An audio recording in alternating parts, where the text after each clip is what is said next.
Yo, what is good, everybody? It's Max Ketchum here, and this might come as a surprise to people who mostly know me through Smash or platform fighters, but I'm here with a Fire Emblem video today. Fire Emblem 6, The Binding Blade, to be specific.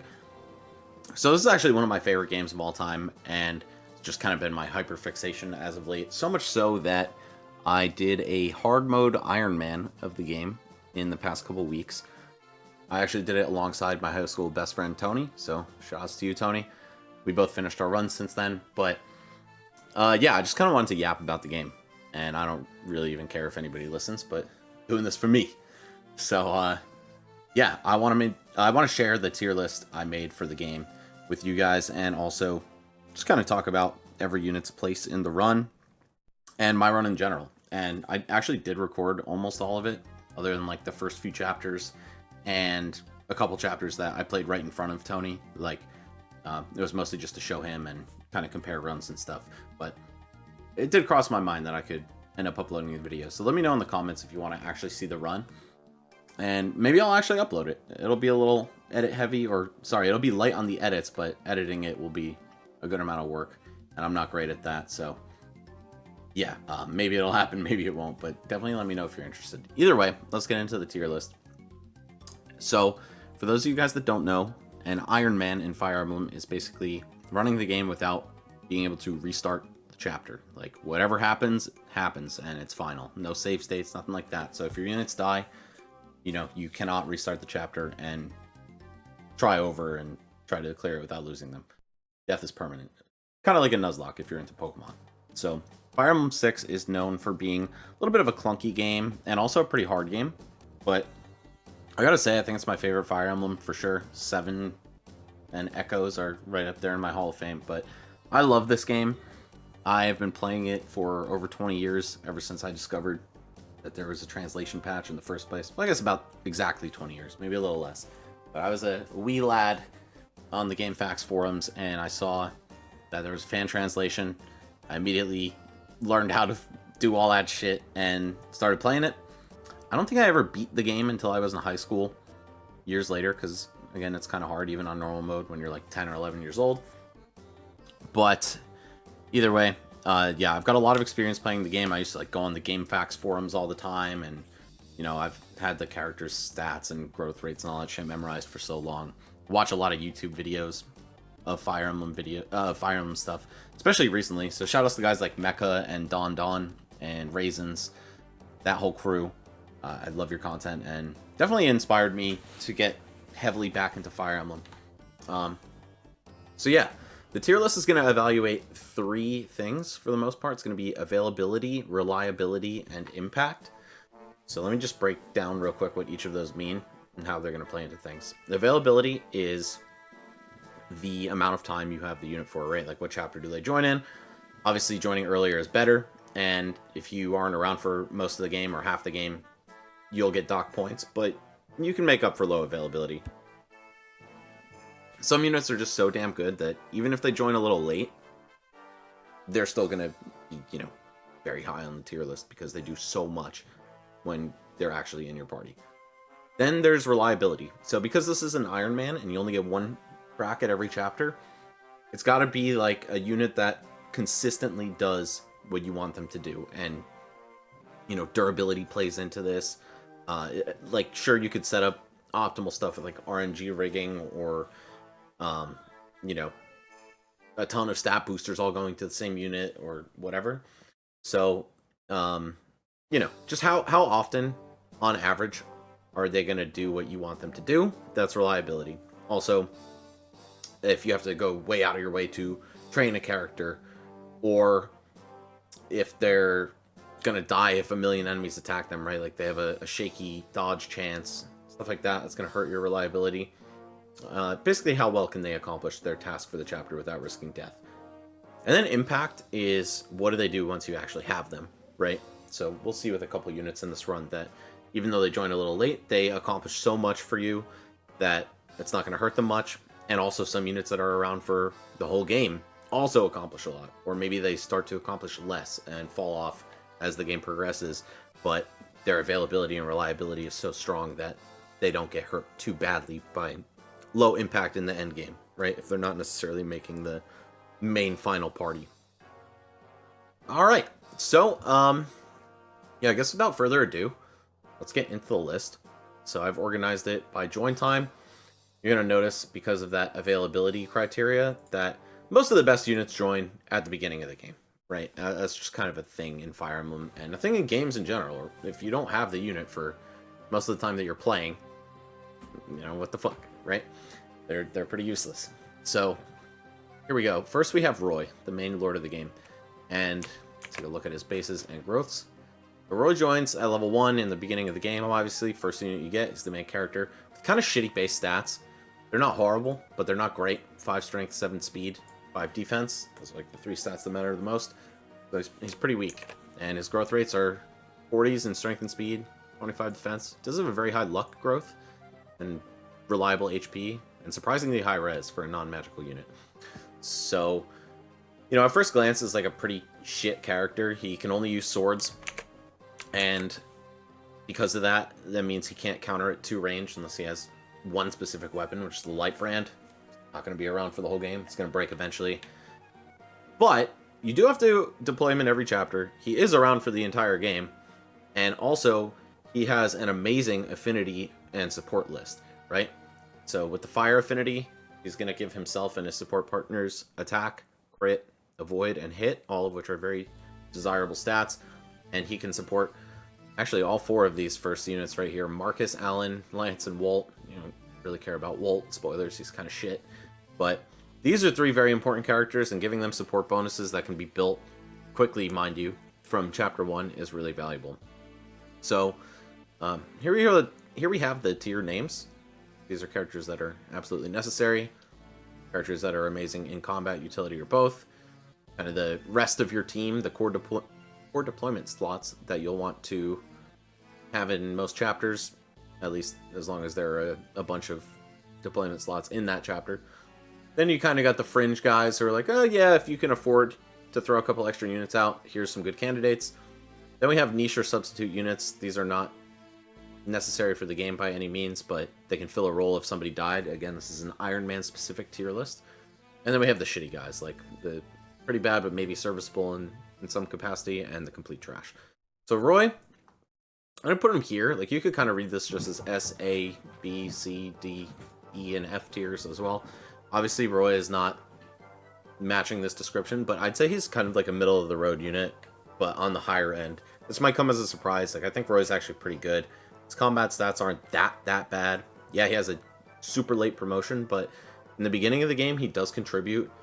Does an okay amount of damage, can finish some enemies off. It's pretty sturdy. He won't really die. I think you want to give him the first Angelic Robe for sure, just to make sure you don't lose the run on that. And obviously the support bonuses that he gives to either Marcus or Alan or Lance, or 2 of those 3, are kind of invaluable. Roy's also accurate. There's kind of an accuracy issue in this game. Hit rates on most weapons are bad, but they are good on swords, and especially Roy's Rapier, which is even more accurate than an Iron Sword. He gets a lot of crit. He gets a lot of avoid from his supports and his luck stat for the avoid. He has respectable skill, again, so he's going to hit. And, you know, if your Roy pops off, which mine didn't, mine was garbage, but if he pops off, even just in the first few levels, he actually is quite strong early game. Like, he'll make his presence felt. So I don't want to spend too much time talking about this unit, because quite honestly, it wouldn't matter where he falls on a tier list. You do have to bring him to every single chapter. So he's part of your team, whether you like it or not. He's the only unit that can seize a gate and complete a chapter for you as well. But yeah, I think Roy's a little underrated. He's really not that bad. Even if he never gains stats, just the support bonuses, hiding behind Alan and Lance, is how I prefer to play him. And giving them bonuses while also making up for his own shitty combat with the full attack boost from those supports, he ends up being pretty solid. Like, you get +5 attack from full supported Roy. I guess you would probably want to go like B with Alan and B with Lance, though, just so you don't take them to A supporting each other away. But yeah, Roy's pretty fucking good, man. I think he honestly pulls his weight, and by the time he's like completely useless in combat, you already have so many beastly units that his absence won't be felt. So yeah, I think Roy's okay. Could be way worse. All right, next we have Marcus. So Marcus is pretty much the best unit for the first third of the game or so. He's by far the strongest unit that you have. 8 move, weapon triangle, solid bases.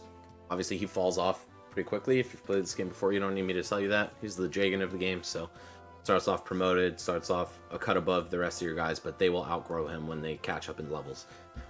Marcus is completely necessary for the beginning of the game, especially on an Iron Man, because you can't just like restart chapter or load a save state as soon as your grand training project goes with your weak guys, right? Like, you actually need him to get through the early game without a scratch on you or without several deaths, and he just sets everybody up for a kill, and even in chapter 1. But yeah, you really do lean on this unit for a good amount of the game. I'd say after chapter 7, you can put him on the bench safely, but he'll still be useful in chapters 8 through like 14, honestly. You drop him for the desert map, but after that, he probably never comes back. Either way, I mean, he's almost never like truly the worst unit you could deploy, because 8 move, rescue drop utility, solid reliable chip, like he has decent hit rates. He can support with Roy.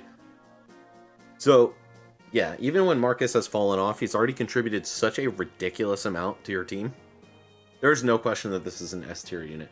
I have gone back and forth on saying like, oh, well, you know, the chunk of the game that he is so good for isn't really that long, right? Chapters 1 through 7.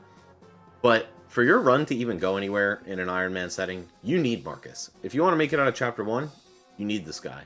And all the chapters after that for a good while. So yeah, Marcus is S tier, but you know, he does fall off so hard in the late game. Like, Alan and Lance will start to outspeed and outpower him by maybe even level 10 unpromoted. So yeah, sorry Marcus, you're not great forever, but damn do we need you when you are great. Then next we got Alan. Oh, and sorry, I'll just show Marcus's stats real quick. So he joins with these solid bases, 32 HP, 9 strength, 11 speed. That is very bad end game, and his growth rates are extremely low as well. 25s in strength and speed, right? Sometimes you'll be lucky if he even gains HP. But yeah, you need him like a crutch. Next up is Alan, the red Cavalier, which back in the day was the strong Cavalier. The green one is the fast one. Alan also joins in chapter 1. Also has the fire affinity like Roy does. Marcus has ice, which is very defensive, so not the ideal support partner. But Alan is, and you get this double fire support with Alan and Roy, which is very strong. You can turn Alan into a critting machine with like +5 attack from A, Lance, and B, Roy. And again, a ton of crit, great hit rates, and great avoidability. So,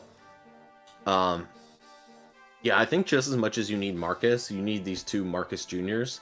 They're very similar units in general. The old adage goes, whichever one gets the better level ups to start is the one that you're going to use for the rest of the game. You can drop the other one after a while, or you can keep using them for more utility-based purposes. One thing about this game is the extremely contested promotion items, so you'll get your first Night Crest in Chapter 8, but then you won't get another one until the end of Chapter 15.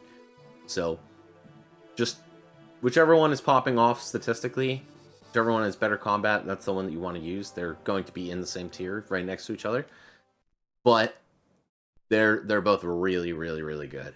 And I would say that they're less necessary to get off the ground in your run. And they do still kind of get outclassed by some of your late game combat units, right? They perpetually will have value with their support pairing, not only with each other, but with Roy. But that just doesn't shine through as much in the late game. So I'm going to tentatively put them here in the amazing combat, utility, or both tier. Just because the highest tier is going to be reserved for the absolute best units. But this is like, among mortals, this is the best you can be, and this is for true gods. So don't think that they're lacking whatsoever just because they're not in this highest tier. You'll see the quality of units that go in here. But yeah, Alan and Lance are fucking amazing. I think, honestly, in hard mode, Lance is just ever so slightly better because he has a higher base speed. And that's so necessary. If you double your opponents, which is actually kind of tough in Fire Emblem 6 hard mode, you're doing double damage, no matter what your strength is, right? So Alan would have to have double the strength stat and double the might on his weapon, so like more than double Lance's strength stat to match his damage output. But they're both very likely to pop off. If you want to look at their stats, Alan starts with 7 strength, 6 speed, and Lance starts with 5 strength and 8 speed. So he's already doubling or close to doubling many enemies. This guy's got to have a couple good levels, including speed. But it's possible that he never gains strength. It's possible that Alan never gains speed. And yeah, growth rates are very similar as well. 45 and 45 strength and speed for Alan. 40 and 50 for Lance. So literally like just a slight deviation. They are great units though. I think Alan can be a little bit more reliable-ish, but Lance is typically better. I don't know if that makes sense, but I think doubling is more important than his slightly higher damage output per attack. Next we have Walt. He's an archer. Archers are notoriously bad in games where they don't have a 1 range option. You can only attack at 2 range or 3 with a longbow if you have it. So it's rough because you don't really contribute much on enemy phase except against enemy archers. Everyone else can just walk up on you or ignore you entirely. But this is probably the best game for archers, at least on the GBA. You have triple effective might against Wyvern Knights and Pegasus Knights, both of which are very relevant enemy types in this game. Wyverns, no matter what chapters you're playing, and Pegasus Knights if you go to Ilia. So there's at least something going on for archers. But that said, Walt is fucking garbage. This guy starts with terrible base stats, 4 strength and 5 speed, and 40% growth in both of those, which is not a bad growth in itself. But when you're starting so low, and you only have a 40% chance to start getting that off the ground, like statistically, you are just a mess. And by the time you actually start needing a strong bow user on your team, you'll have so many better options than Walt. Literally, the only thing good about this unit is that he joins in Chapter 1. And I guess that he can support with Roy, but I don't see why you would ever want to waste your time on this guy. Best thing he does is maybe chip a couple guys down in Chapters 1, 2, and 3, which is a contribution, but, you know what? We'll put him in pretty bad, because the units that are worse than him are actually so much fucking worse than him. He at least will attack and hit a couple times through your run, and he does provide some degree of value. Once again, the early game is so important. Like, the fact that this guy joins in Chapter 1 is the only thing saving him from garbage tier. And I guess the fact that bows are quite accurate, and that's his weapon type. And maybe, like, in early game, there's a good amount of enemies that can't counter you at 2 range. Next, we have Boars, the last unit who joins in Chapter 1. This guy is ass, too, man. He's an armor knight.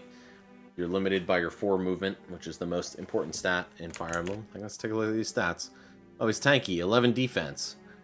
4 movement. Oh, also 3 speed. So you get doubled, even in the very early game, by a good amount of enemies. So that defense stat is basically good, half as good as it would be normally. He has interesting growths. 30% strength is shit. 40% speed is actually kind of good. And 35% defense is kind of good, but not for an armor knight. So I don't know, man. Boars does not get the cosign from me. At least Walt can keep up with the rest of your army. This guy is shit. He joins in Chapter 1 and doesn't do anything. By the time he would have even gotten to contribute by attacking, the rest of your army is already 3 turns ahead of him because he has so little movement. He's also not accurate. Doesn't have great skill. And yeah, I mean, this guy just does nothing. Like, I think you'd have to go out of your way to let him do something, which is not good in an Iron Man when every single action counts so much. Oh shit, dropped my phone. Sorry about that. Alright, next we have Merlinus.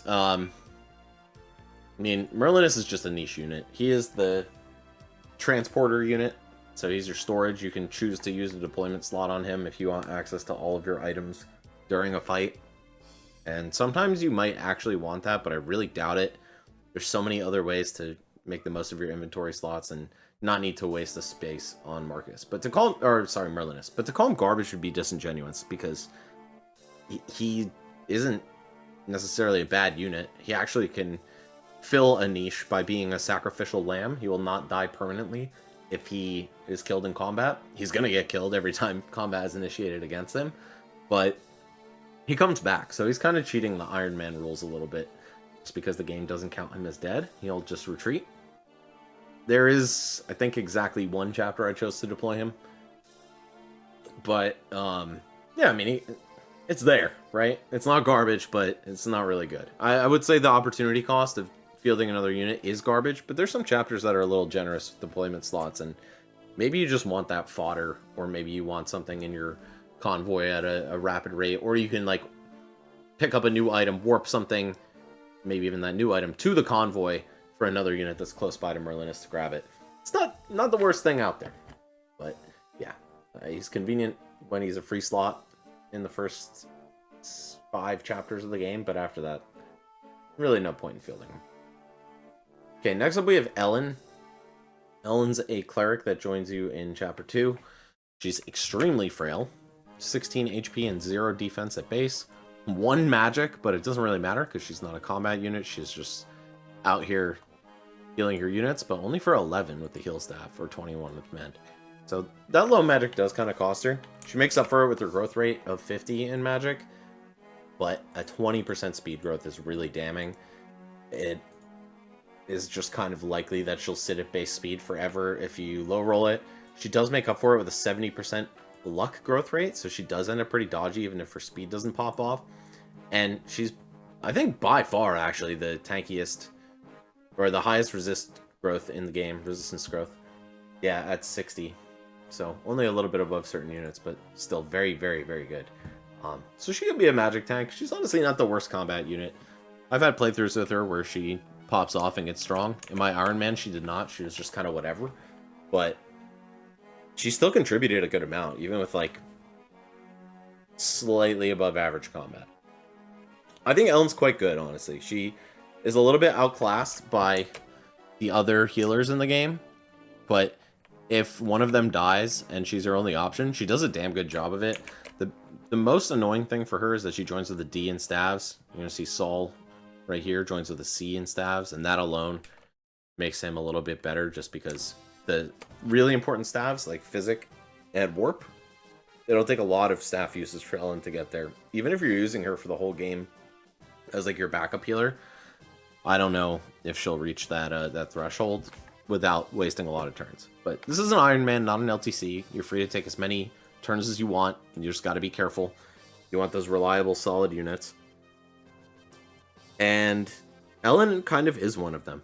As long as you don't let her get attacked in the earliest chapters, which doesn't require a great deal of planning or skill, then she'll provide you some value, even if not, even if just for the first few maps. But I will say, Ellen was very useful in my Iron Man. Saul died for me after a good amount of chapters using him, but not before I had promoted him, or not after promoting him. So I just ended up promoting Ellen in his stead, and yeah, she did great. One of her best attributes, low key, is that she supports both Milady and Zeiss, the 2 Dragon Knights or Wyvern Knights in the game. And those are some very useful units because they're flyers with great combat. So at the end of the game, I had them as a support triangle, and they were all kind of cooking. They get max crit out of that, which is also really cool. So I'm going to put Ellen here, rounding out your core deployment slots. You need a healer, right? And even if she's not the flashiest healer out there, she's pretty good.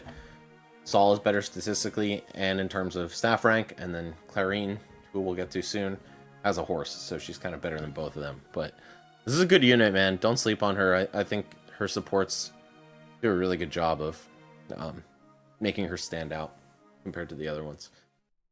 All right, now we have Diek, or Deek, however you want to say his name. I'm a boomer, so I'll say Diek because that's how it was in the old translation patch. So Diek is a mercenary. He joins at level 5 in chapter 2. Very strong stats. He's kind of like a backup Marcus, 9 strength and 10 speed. There's only 1 speed less than Marcus, but he has so many more levels to grow as a level 5 unpromoted unit. He also has huge con, which is awesome because he can wield heavier swords like the Iron Blade, for example, which he joins with, and not lose attack speed. So even though he doesn't have the greatest speed with only a 30% growth, he still fills a role, right? Like not weighing himself down and losing dodge or attack speed to use those big boy swords. And that can be huge. Like he's a great boss killer in the early game with Armor Slayer, and he has a C rank in swords, so he can use Killing Edge at base. Obviously, so can the other guy that we'll get to soon. But yeah, Diek is great, man. I mean, he's so strong and reliable when you first get him. He joins right at the beginning of the game, and he's immediately making a big impact. He does definitely fall off compared to some of your better combat units, but he is part of the best support triangle in the game, in my opinion, which is with Clarine and Rucker, 2 units that we'll talk about again very soon, and you'll see why they're so important and why supporting them is so good.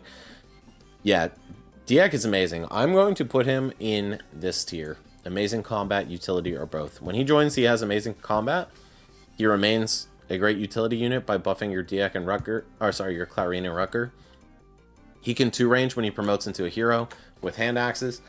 He has reliable enough hit rates, even with hand axes, because of his supports and his good skill. And yeah, I mean, you will not be able to ignore the impact of this character on your team. He's so fucking good. Right from the get-go, you clear out a massive swarm of enemies with him.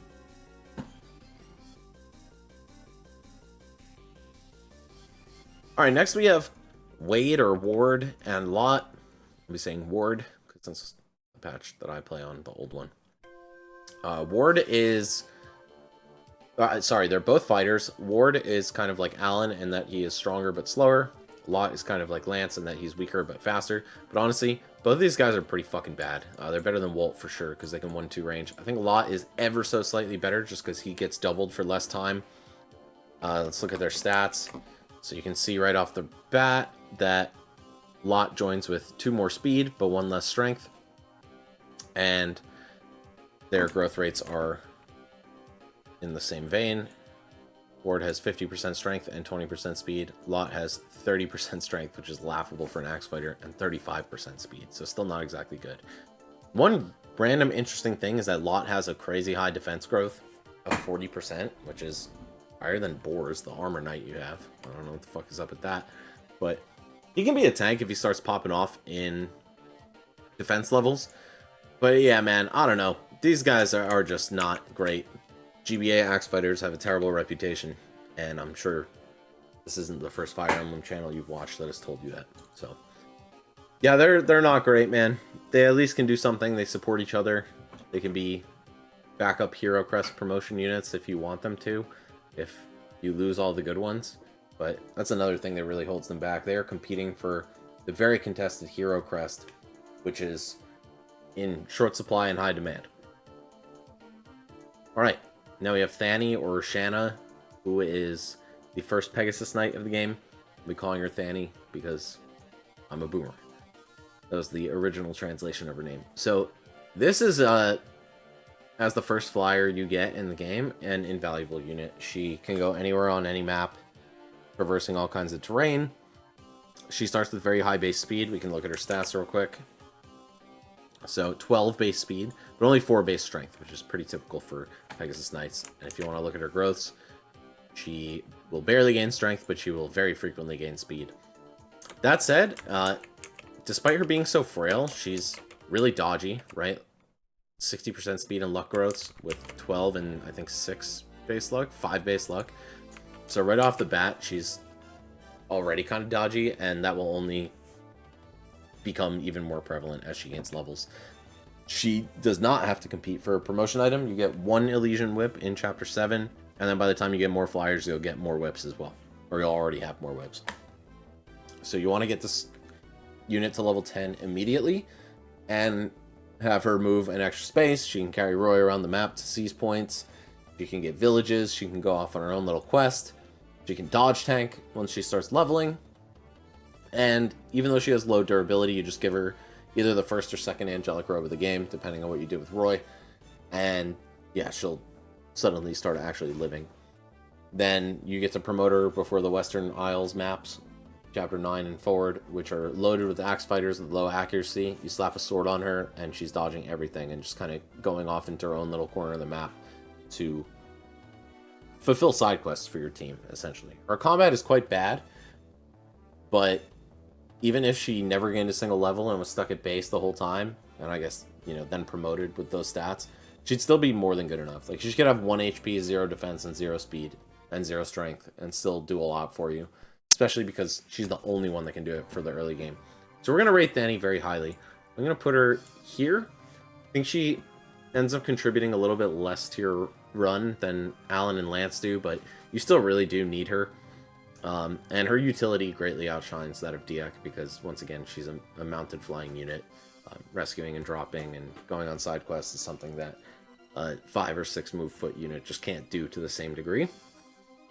But yeah, Fanny is invaluable to your run, no matter what.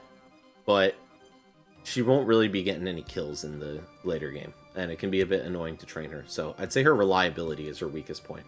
Her availability and impact are both phenomenal there. Okay, now in Chapter 3, you get a Thief. This is Chad. He joins at level 1. Very frail, very weak. Thieves don't promote in this game, so his combat is basically useless. He only has 16 HP and can get one-shotted. 3 strength, so he's not doing shit. But, you know what, man? Let's give him some cracked growth rates, just because the guy can only gain 19 levels. 80% speed, 50% strength. Alright, buddy. Throw that on like any other unit, and they're pretty broken. But for Chad, it doesn't matter. However, Thief utility is extremely valuable in this game. And he's the only one that can do it until Chapter 8, when you get the next Thief, Astol. So, it's kind of hard to tier this unit. Because he's only contributing in Chapters 3 through 8, right? There's not even anything for him to do in Chapters 4 and 5. And he could do a little bit in 7, a lot in 6, and then by 8 you replace him. I'm going to put him here in niche or substitute units. Like, even if you kind of skipped all the treasure in Chapters 3 and 6 and 7, you'd be fine. But obviously you want that stuff. And then as soon as you are done with that, you get a way better Thief, a way more reliable Thief. And I think Chad is never worth deploying again. So, I don't know how to call it, you know, with the way that we named the tiers. But basically, if Astol dies, you can start fielding Chad again. And that's it. Beyond that, I don't know why you'd really want to use him. He also doesn't really get any valuable steals off of enemies, other than maybe the red gem from the Chapter 7 Wyvern Knight, which you could go without. I actually set everything up for him to steal it, and then just kind of absentmindedly killed the Wyvern Knight before he could do it. So yeah, Chad is not great. He's not as much of a Chad as you would hope, but he is good for getting you the stuff that you get in those chapters. Actually, you know, I just realized Chapter 6, he really does contribute a lot. You get 10,000 gold in total from those chests. You get a silver lance. You get some good shit. So, yeah. I guess that's kind of carrying Chad's use case. But you drop him as soon as you get Astol. Now we have Lou, who also joins in Chapter 3 in the village. Lou is a mage, and there's not much more to say about that. He's got low magic and, honestly, not even good base speed, but he's good at growing his speed. And his magic's pretty solid as well. Like, he'll turn out to be a very, like, average statted mage who leans a little bit more towards speed than magic. So, yeah, he has potential to pop off and be a good combat unit. He's very frail when he first joins, but he has a lot of opportunities to gain experience and hit level 10 or higher by the time you get the first guiding ring in Chapter 8. I don't think he's a bad candidate for it, but I don't think he's the best one either. Another really good thing about Lou, though, is that because he's a infantry mage unit, like a foot mage unit, he has unrestricted movement in Chapter 14's desert. That's actually really good, and I think having a respectable Lou for that chapter, even if he's not promoted, can be really useful. You could use Air Caliber to take out the strong wyverns. That might give a lot of your other units trouble. I actually got my Lou killed in this chapter, which is very tragic. Spoilers for my Iron Man if I ever upload it, but yeah, it was so sad, man. I was just like exactly in the square where the 2-move AI Wyvern Lord would reach, and it was exactly lethal damage on him. I couldn't tell where it was because the fog. It was my fault, but I could have just been one space back and he would have survived. Either way, enough about that. Yeah, Lou's pretty good. I'll put him in the viable extra combat / utility picks. I don't think there's ever a time in this game where you really need a mage. They can be effective at picking off armor knights when your other units aren't quite strong enough to do it, but you have stuff like the armor slayer before you have Lou, and you get a hammer before you get Lou. So there's better ways to deal with the super high defense enemies. He's just a solid overall in combat once you start leveling him. He also has great boss abuse opportunities on the bosses of Chapters 3, 4, and 5 in particular. You can get him a lot of levels for that, and that's pretty nice. Just get him off the ground. So if you choose to do that and he gains good levels, he can provide a lot, but I don't think he does anything essential, right? Like, I'd put Ellen above him, even though her combat's so much worse, just because healing is essential. Sure, this guy can heal after you promote him, but that takes, 9 levels and a promotion item, whereas she's doing it off rip. So, oh, and also, because he promotes with E-staves, it's not like he's going to be using the high-level staves like Physic and Warp, which are quite good.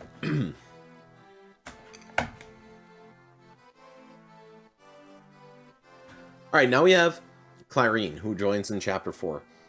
So she is a Troubadour, mounted healer, and she promotes to Valkyrie, mounted healer with Animal Magic. 7 move and healing is just undeniable utility, especially in the early game. It's tough for Ellen to keep up with Alan and Lance, who are probably your main combat units, as well as Marcus, right? She has 2 or 3 less move than those guys. And Clarine is similarly frail, but she is much dodgier. So she joins with great speed and luck. 9 speed, 8 luck. That's dodgier than Ellen.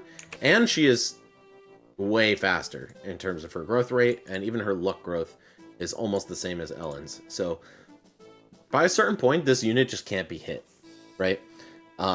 She is, in my opinion, potentially even the best unit in the game because of this. You are never, ever, ever getting hit. She can have avoid scores in the 100 plus range if she's fully supported with Diek and Rucker and is gaining speed and luck at a normal rate. I'm going to put her in absolutely necessary tier. I'm actually going to put her over Marcus. I think this unit contributed so much to my run, and you know what? Spoilers, I'll talk about him in a sec. Half of the reason she's up here is because of Rucker and her support with him. But the amount of enemies that this unit, and honestly these 2 units, killed in my run is through the roof. Clarine's pretty weak with a 30% magic growth and only 2 base magic, but it doesn't even matter because she's hitting resistance. Even if she gains way less magic than average, she'll still do a lot of damage. And yeah, basically, once she's gained enough speed and luck and support, you can just freely throw this unit on the front lines, despite her frailty. You don't need to worry about her HP stat. It might as well be infinite, because you'll see zeros from almost every enemy on her. Also, being a healer, you have genuinely infinite chances to gain experience. You could just stick Marcus in front of a boss, let him get hit, and then heal him.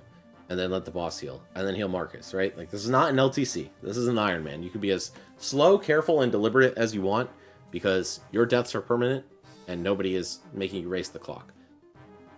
Yeah, so she already contributes enough by being a high movement healer and by supporting Rucker, who is the best combat unit in the game, in my opinion.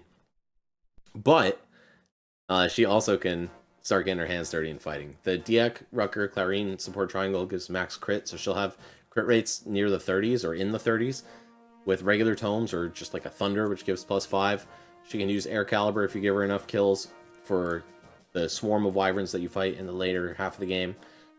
And yeah, I mean, literally, she's contributing so much just from the get-go. I think this is who you give the first guiding ring in the game to, bar none.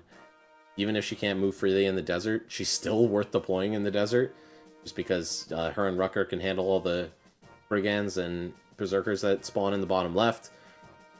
She will just not get hit, especially against enemies like berserkers who don't have accurate weapons. You will actually see 0 hit on this unit almost every round of combat.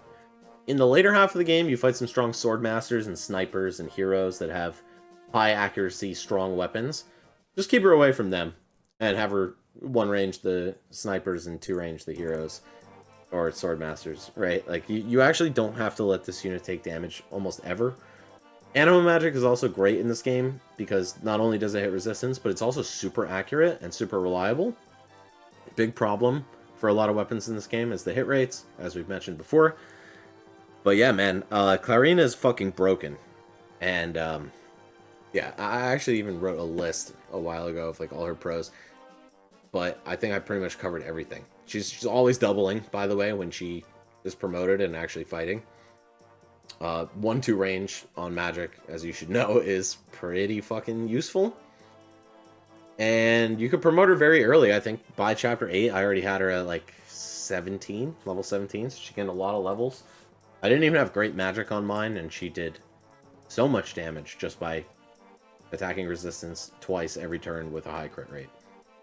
She can also use stuff like bolting and all the stabs in the game, by the way. Warp and physic for sure. Maybe not with the greatest range due to her low magic stat. Bolting can be great just to pick off annoying enemies from afar or chip something from afar. And since she's mounted, she has Kanto, she has rescue drop utility, she has great ability to move forward or backward in a map and either keep herself alive or start accomplishing things. Yeah, man, I mean, this is just the best character ever, probably. Maybe not ever, but in this game, I think she's the #1 character. The drawbacks are that there's no combat until the end of Chapter 8 when you promote her. She can die in one hit in an Iron Man if you somehow place her in the wrong spot early game. But again, if she makes it far enough, she's never getting hit by anything. Late game, she can get hit by the high accuracy enemies, and she's too squishy to tank them. Her damage output is quite low in her staff range, just due to the unreliable magic growth, and she doesn't move very far in the desert. Also, she's contesting a guiding ring, technically, but I think, once again, she's clearly your best candidate for it. You could promote Saul or Lou in the same chapter as well, or Ellen, but I just think they offer you way less than Clarion does when she's promoted. Movement is the best stat in Fire Emblem. Her movement is 7. GG's, enough said. Alright, enough about Clarion. She's great, and half the reason why she's so great is because of this unit right next to her, Rucker, who joins like 2 turns after her, so very early in the game in Chapter 4. And right off rip, man, like this guy joins with the Killing Edge and Sea Swords. He can one-round almost any boss, any regular enemy for sure. And he joins with hard mode bonuses. He's our first hard mode bonuses character, meaning that he has higher bases than he normally would in normal mode. So let's take a look at those stats. On average, 9 strength, 15 speed, with a pretty fat 26 HP. This is almost like Diek, but even faster, just slightly frailer. It's Diek's base defense, 6. So he's actually even sturdier than, or just as sturdy as Diek. 26 HP, 6 defense. It's going to vary slightly based on RNG and Iron Man. But his growth's quite ridiculous, very high speed, 50%. Only 30% strength, but like, he will gain some strength. And that's really all he needs. His weaponry kind of does it all for him. You slap a Killing Edge on this guy, especially when he's promoted, and he's critting very often. He doubles every enemy in the game. Sword Masters are cracked in this game. They get plus 30 crit when they promote naturally, so he can actually have crit rates above 100 with full Diek and Clarion supports. A couple other partners get him there as well. Plus Wo Dao, plus high skill stat. So, yeah, man. I mean, this guy's just, like, the guy. If there's a problem on the map in the form of an enemy, you can throw Rucker at it, especially if he's fully supported. He'll dodge, he'll double, he'll crit, he'll kill. This is combat personified in this game. He's a beast, man. He has the best chance of using Durandal for you as well. He'll promote very early in Chapter 7. He's actually the first unit that you have that can promote because you'll get the Hero Crest. It goes to either him or Diek, but I think just the combat value of a promoted Rucker is undeniable, and you should give it to him for sure. And then, you know, when you get to Randall at the end of Chapter 8X, he'll be ready to use it. He is very accurate because of his high skill stat and using swords. Joins early. You can actually even train him in the arena in Chapter 7 if you want to get him to level 20 just for maximum stat gain. Normally, the arena, I'd say, is not a reliable way to train your units, right? Like, that would be points off the reliability score if the only way to get the unit to a good level is through the arena. But for Rucker, again, because he's doubling and dodging and supports are active in the arena, it's pretty safe for him. Just don't take, like, the 1,000 gold wagers, and he's probably winning every fight. You can obviously cancel the fight if it's looking bad, if he misses early or gets hit by something strong. But yeah, man, Rucker is so broken. I would put him slightly below Clarion just because he doesn't have that same utility as her, right? He can't heal, can't rescue drop with Kanto, and he can't warp. So those are the only knocks on Rucker, I would say. And he's obviously locked to swords, so no 1-2 range, and no weapon triangle control, but like, whatever, man. Another knock on Rucker is his very low luck stat. He joins with, I think, only 4. Fact check that. Yeah, on hard mode, on average, he joins with 4, and he only has a 30% luck growth. So this actually means he can face crit from enemies early in the game, but once he gets his supports off the ground, he will get crit evade from that, and you can give him the goddess icon in chapter 6. You can give him all the goddess icons you get. There's no better target, and he's never getting crit after that. But I'd say just be smart. Don't throw him into an enemy that has a chance to crit him if you don't have to, and he will likely stay alive just because his combat's so fucking good. There's also a ton of axe enemies in the early game and the mid game, which just makes him even better and more reliable for clearing stuff like that out. Dude is an absolute beast. Literally, my entire strategy in my Iron Man run was get these 3, maxed out on supports, A, Clarine, Rucker, and then B with Diek for both of them, and just kind of move them around the map, doing whatever they have to do. Diek in the back because he was the weakest combat unit of the 3 and had the least avoid, but these 2 would just dodge tank every single thing. And then on player phase, some combination of these 3 is killing whatever's around you. I don't care, right? Like, nothing is surviving that if they were lucky enough to survive the enemy phase. And because he has less movement than his primary support partners, sometimes he can hold Clarine back a little bit, but, you know, you only want to move her to the front lines if it's with Rucker near her anyway. So, yeah, I mean, that's pretty much it for Rucker. You can get screwed over on strength. That can be rough, but once you throw the good weapons like Killing Edges and even Durandal on him, you're doing so much damage anyway. And the hero crest is very contested, really between him and Diek for the first one, but it's pretty unquestionable that it should go to Rucker. Just allowing your most reliable boss killer to really annihilate everything on the map is so worth your time. God bless Rucker. Okay, next we have Saul. He joins in chapter 4 as a level 5 priest. I'm going to put him right here, just above Ellen. Basically everything about Ellen that I said applies to him, except he joins with a higher staff rank and higher base stats and a higher level, meaning that he's closer to promotion. Although, since he's contesting with Clarine for that first guiding ring, maybe you don't want to give it to him, and you'll promote this guy at chapter 14 when you get the second one. But again, even an unpromoted Saul is pretty useful. If he gets to A stabs, which he can and will fairly easily, he can use Warp, he can use Physic once he reaches B. He has great base stats, 4 magic and 10 speed, compared to Ellen's 1 magic and 8 speed. He also has great growths, 40% magic and 45% speed. Like, he will be fast enough, he will be strong enough that he can contribute something with light magic. You know, hitting resistance means you've got an edge in damage over all the melee attackers in the game. So, yeah, just that reliability of 1-2 range as well. He can counter things, he can chip things, he can face archers. Saul's great. He does not have the great support profile that Ellen does, which is, I think, why they're so close, right? Like, Ellen is going to power up 2 of your very, very good units later. Saul, I mean, he supports with, what, fucking Dorothy? Like, I don't know. I wouldn't say he has great supports. And Ice Affinity's not entirely great either. But Saul's amazing. He's definitely your best foot cleric, right? Clarine's in a league of her own. He'll never be as dodgy and strong and mobile as her. But he's got his own niche, and he's very good at it. So I will rate Saul quite highly. I'd say, you know, he's not necessarily part of your, like, absolute god squad. Like, any of these units, you almost can't beat the game without them. And the same can be said for Saul, but more for his function. Like, if he never joined and you had to use Ellen instead, I think the game is still just as easy to beat. Now we've got Dorothy. She joins as a level 3, I think, archer in chapter 6 as well. Yeah, Dorothy kind of sucks, just like Walt. She's like a little bit better than Walt. She joins with 1 more strength and 1 more speed and a better affinity in fire instead of ice. So guess what? You're going just 1 spot above Walt. She can contribute slightly more at base. And you know what? I'm actually going to credit her with maybe a little bit more than just that, because there's a well-known strategy that I saw for the first time on Mecha's channel. I don't remember if he invented it or not, but Chapter 7 turns 1 to 2 or 1 to 3 method that gets you through the hardest chapter in the game. Some of it involves leaning on Dorothy to pick up a kill on a Wyvern. Again, the biggest redeeming quality of archers in this game is that they deal triple effective damage or triple effective might to Wyverns, which is huge. There's a lot of them in the game. They're scary.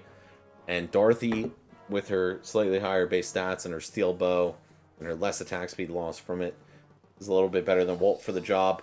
So I can give her the nod on that front. She's actually kind of good for that.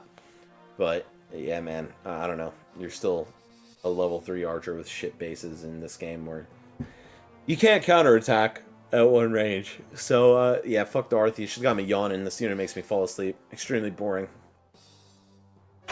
Hold on. Water break.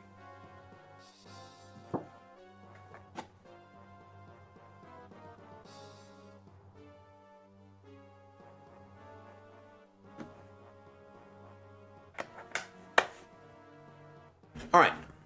Last unit that joins in Chapter 6 is Sue. She is also a bow unit, like Dorothy, but she's on horseback. She's a nomad. She joins at level 1. She's actually unarmed, which is kind of funny. But you find a short bow in the chapter, and you also have Dorothy's steel bow that you can trade her. She has pretty mid base stats, the same as Lance, 5 strength and 8 speed, but with just bows instead of both swords and lances. She's very frail, 18 health, 5 defense, but she is still a pretty good unit, I'd say. Nomads are much better than archers on foot because you have 7 move, and you can rescue, drop, and Kanto away, and do all kinds of utility stuff that only horseback units can do. So, just on that front, I would say she's much better than Walt and Dorothy, but she still doesn't contribute much to combat overall. She's also part of this turn 1 opening in Chapter 7 from the Mecha video, so I would even give her points just for that. But yeah, I mean, Sue's pretty good. Another reason that you really don't want to use her, or 2 more reasons. One is that you get a better version of her in Chapter 9, named Shin. You need her to recruit him, but he's just got much better combat stats than her and all the same utility.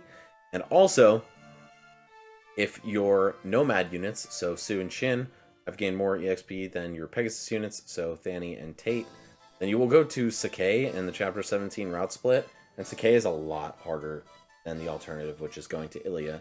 You'll be fighting super fast and strong Nomads that can even double some of your units with high accuracy instead of frail Pegasus Knights that weigh themselves down with steel lances and don't even have great hit rates, right? You really want to go to Ilya in the Iron Man setting. Going to Sakai like this, oh my god. I'm getting a headache just thinking about what that would have been like. So, we're going to take points away from Sue on that front, but not many, just because Thani will probably be getting a ton of experience, even if you use Sue or Shin, like, for a lot of combat. I think it's pretty tough for them to outgrow Thani by Chapter 17. So, just something to remember, you know, you want to dial back your usage of the Nomads a little bit if you do end up using them, because going to Sakai can be a death sentence for your run. So, I will put Sue in the niche or substitute units tier.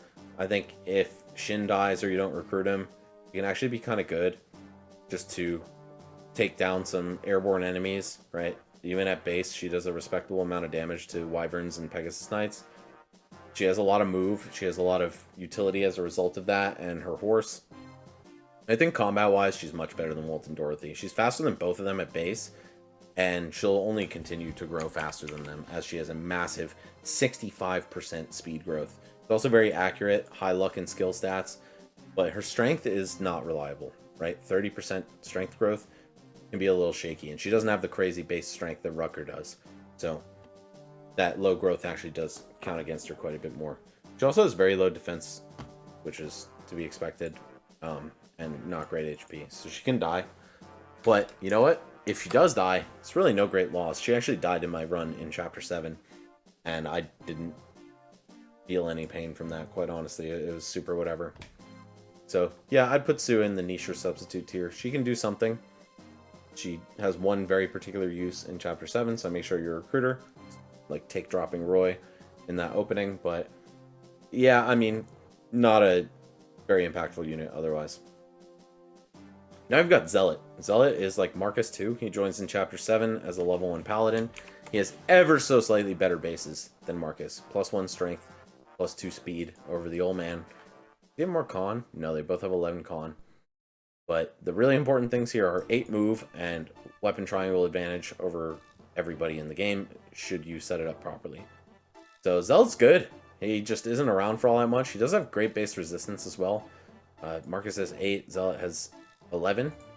so he's a little bit more effective at taking on some mages. It's not the most relevant thing, but it will come into play. There's some mages in Chapter 8 that you have to deal with in a long hallway.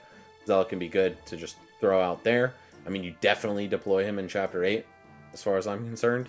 And probably in Chapter 9, and maybe even 10 and 11 as well, just to have a mobile unit who can do a lot of stuff and just distract enemies or get some villages or tank a ballista, right? Like, he's got a role.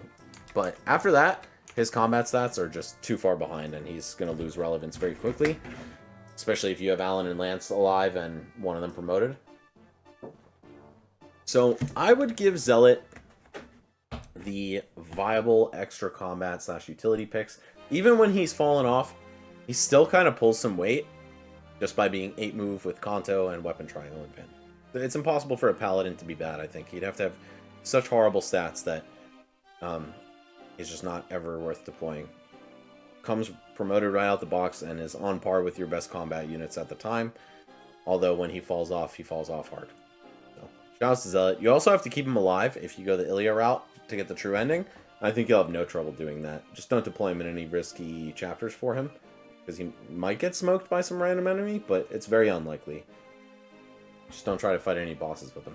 Guy's not bad though. He's quite good, and just having a second Marcus around as the game is starting to pick up in enemy strength is a very welcome addition.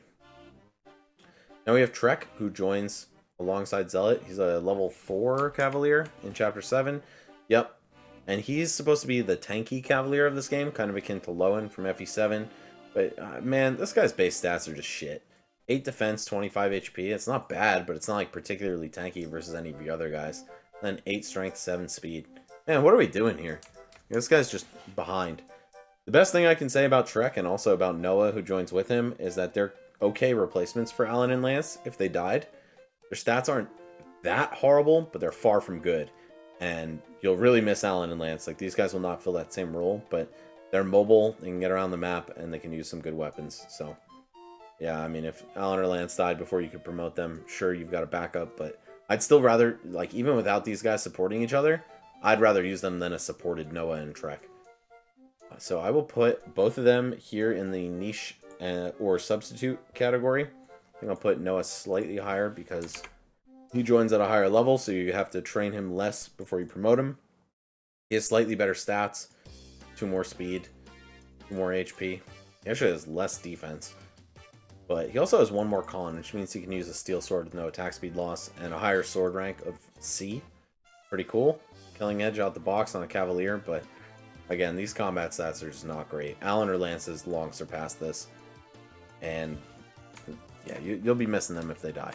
They also have pretty mid growths, 40 speed, 40 strength, 35 speed for Trek. Randomly quite high luck growth and respectable defense growth. Noah only 30% in strength and speed. Like, this guy is gonna struggle. He's kind of unreliable in terms of growths. 40% luck is pretty good, and the same 30% defense as Trek. Very interesting dynamic these two have, where they're like almost kind of the same, but they're both kind of shit. Yeah, this is like a break glass in case of emergency, but they're not going to bail you out of a bad run. They'll just be acceptable options. Okay, now we have Astol, or Astor, or Astolfo, but I'll be calling him Astol, or Astol. He is a level 10 thief, if I'm not mistaken, who joins in Chapter 8. Yep, level 10.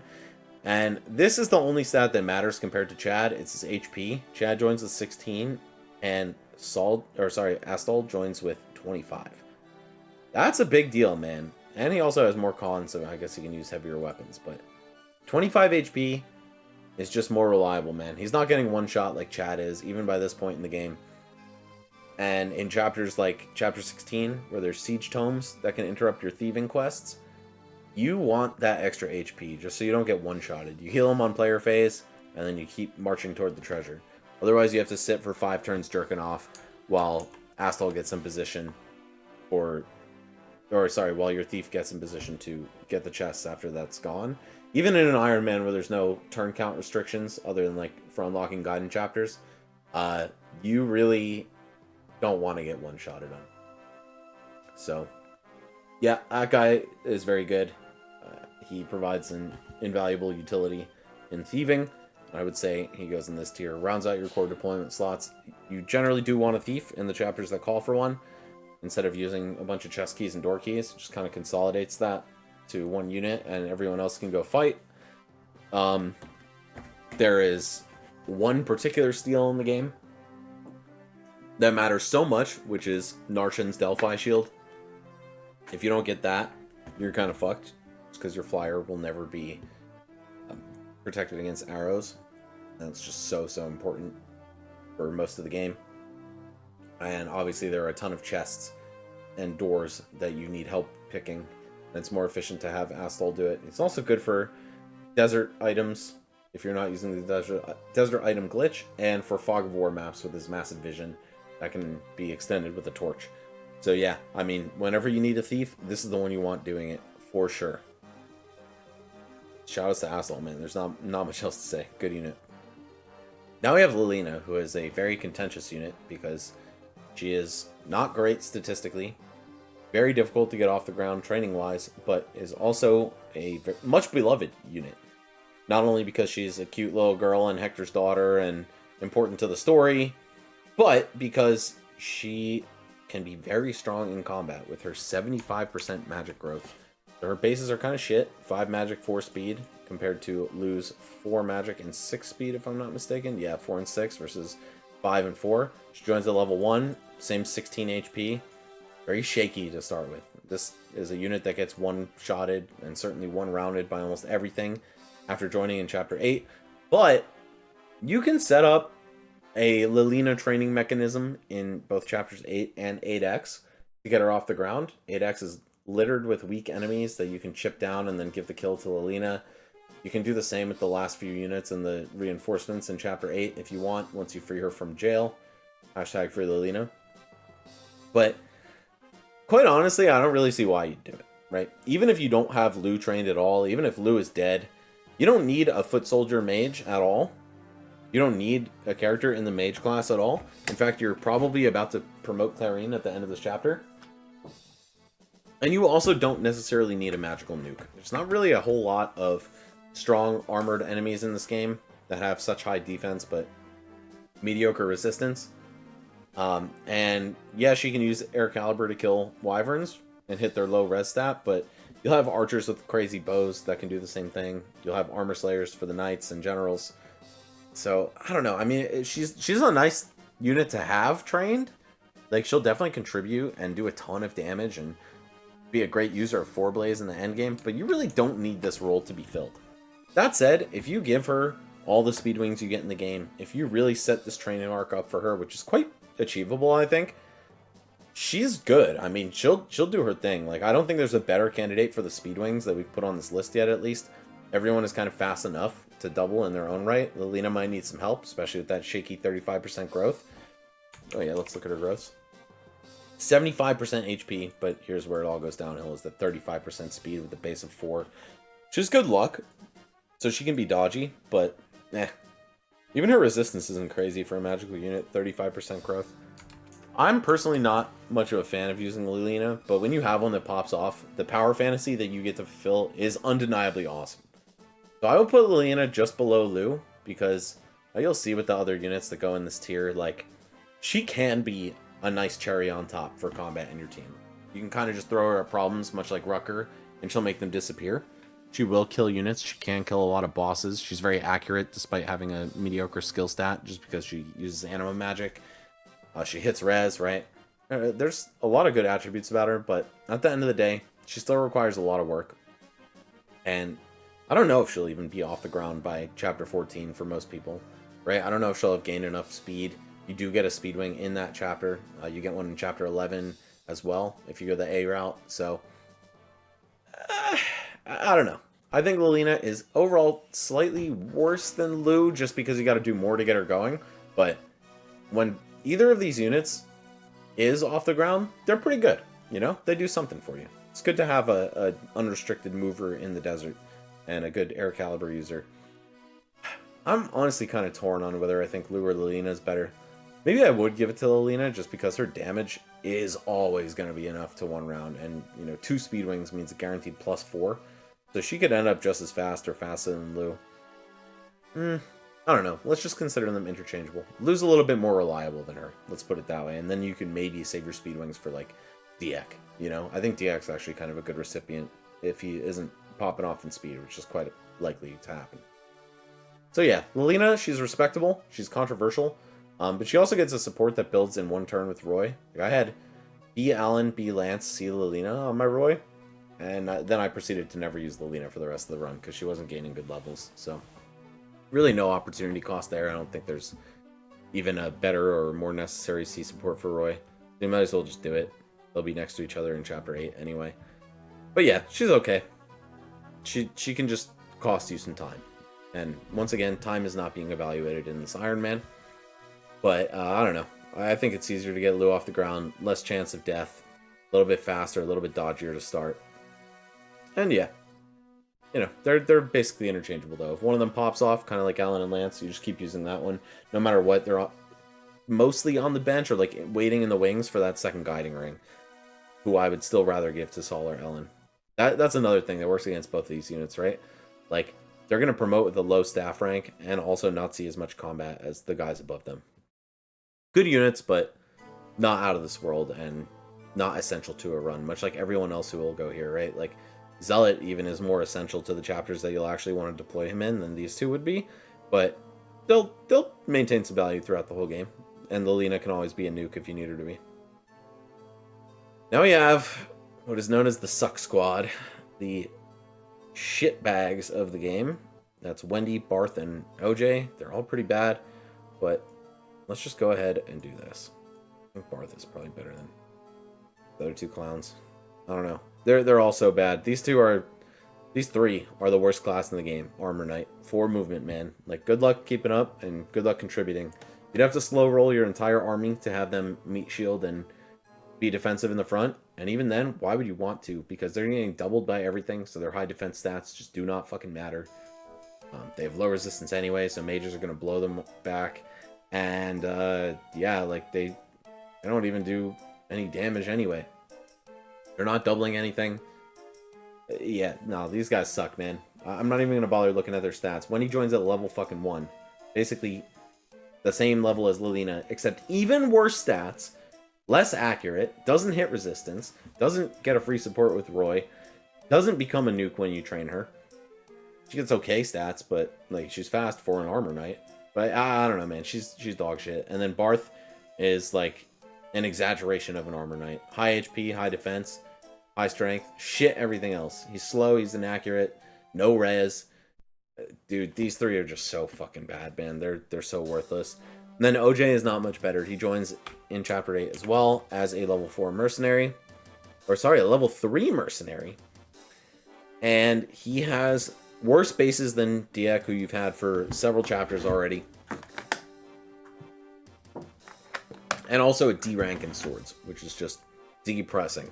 Because he can't even use a killing edge or any strong weaponry. Like, sure, he can use the Armor Slayer that he joins with. We actually call this guy Armor Slayer, because that's just about the best utility he brings. His one edge over Diek is that he has a higher speed and luck growth, 45 and 55 respectively, so he can be much dodgier and quicker. But, like, why would you go through the trouble of this? Especially because you need a hero crest to promote him. First one is going to Rucker, unquestionably, so he can smash everything in sight. And then the second one's either going to Diek or Gonzalez, who we'll talk about soon, who are just better or higher level or easier to train or all of the above than OJ is. The guy requires so much effort to get him off the ground. Level 3 in Chapter 8, man, with shitty bases, and he's frail. No thanks. So I will put him in pretty bad tier. He's at least not as bad as his compatriots in their little joining squad. But this is just a bad unit, man. He can't really do much of anything. Especially in an Iron Man where, like, if you make one misplay, he's probably getting either one shot or ganged up on by 2 enemies and dying immediately. And once again, it's just impossible to justify using a hero crest on him. They're in short supply, baby. Now we have Fear, who, despite facing many of the same problems as OJ, is actually so much better than him that I don't even think they're in the same conversation. So, Fear joins at level 1 in Chapter 9 with some insane base stats. They're almost Rucker's base stats. On average, she'll have 9 strength, which is the same as Rucker has at level 4. but he's been in your army for so long that, you know, you probably don't really have a need for fear. Rucker's already promoted and got so much accomplished in your run. But I suppose if you somehow fuck up and die, she can replace him. Can't replace that hero crest, though. But she does have the possibility to exceed Rucker as a combat unit, just because they have basically the same offensive stats off rip. And she can continue growing into something beautiful. She has a very low strength growth of 25, but much like Rucker, when you're a sword master, it doesn't matter that much. 55 speed, 50 luck. Extremely dodgy unit, man. She's so good if you actually put the time into her and give her the hero crest. But quite frankly, too much competition, so why would you do it? But if you do it, she won't disappoint you. She will be basically Rucker Jr., just a little bit less durable, but equally or more dodgy. Well, maybe Rucker is dodgier with the supports, but he doesn't have the luck stat that Fear has, and they have comparable strength. So, I think Fear is really strong, but hard to justify using. You can opt to promote Fear instead of Gonzalez or Dieck. It's certainly not a bad idea, but I think you just get more value. Like, you get the most value out of Dieck yeah, probably out of Dieck as your second hero crest promotion. So we will give Fear. I'm torn between putting her in the viable extra combat and utility picks or the niche or substitute units tier. Like, by technicality, she is definitely a substitute unit because she's your backup if you lose Rucker somehow. However, that's probably not going to happen, and if it does, you might want to reconsider just throwing your run in the garbage and restarting it. Like, if this was just like, you know, S, A, B, C tier versus D tier, she's definitely in C tier. Hey, if it's just like, how good is the unit? But in terms of like describing what she actually does, I would say she is a niche or substitute unit. She's really fucking good at it, though. I mean, she's better than everyone in this tier by so much. Actually, let's just put her here. It just looks so wrong putting her with these trash bag units. And, you know, I think she quickly will eclipse Zealot, and, like, honestly, she's better at combat upon joining. She also joins the Woe Dao, which is great. Plus 40 crit on a sword. I'll give Zealot the nod over her, just because he has more utility, and she has more of an opportunity cost. But yeah, Fear's really fucking good, man. She also has Fire Affinity. Not the greatest support list, but I think it doesn't include both Rucker and Shin, who are two strong combat units, so she can make them even better. But it really just comes down to that promotion item, and also the join time and join level. You can very quickly train her on the pirates that spawn in chapters 9 and 10. Ton of weak axe fighters that are never going to hit her, that will allow her to just level up. You can even waste the whole Woe Dao, or just keep hitting them with an iron sword over and over again, and she'll get to promotion level before you know it. But I don't know, man. Hero crests are in short supply, and we'll see again very shortly when we talk about Gonzalez why that's such a big thing. Next up is Shin. Shin joins in chapter 9 as a level 5 nomad. He has quite good stats. He also has hard mode bonuses, just like Fear and Rucker.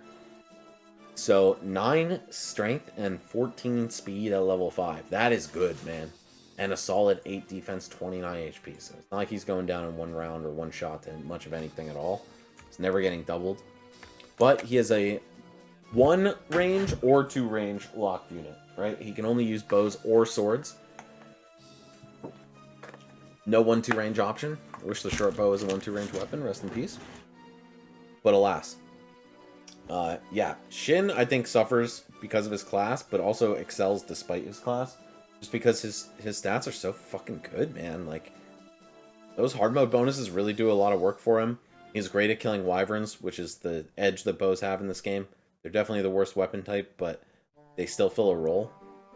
And yeah, drawbacks of this unit, though, training him too much will send you to Sakai, which is not where you want to go.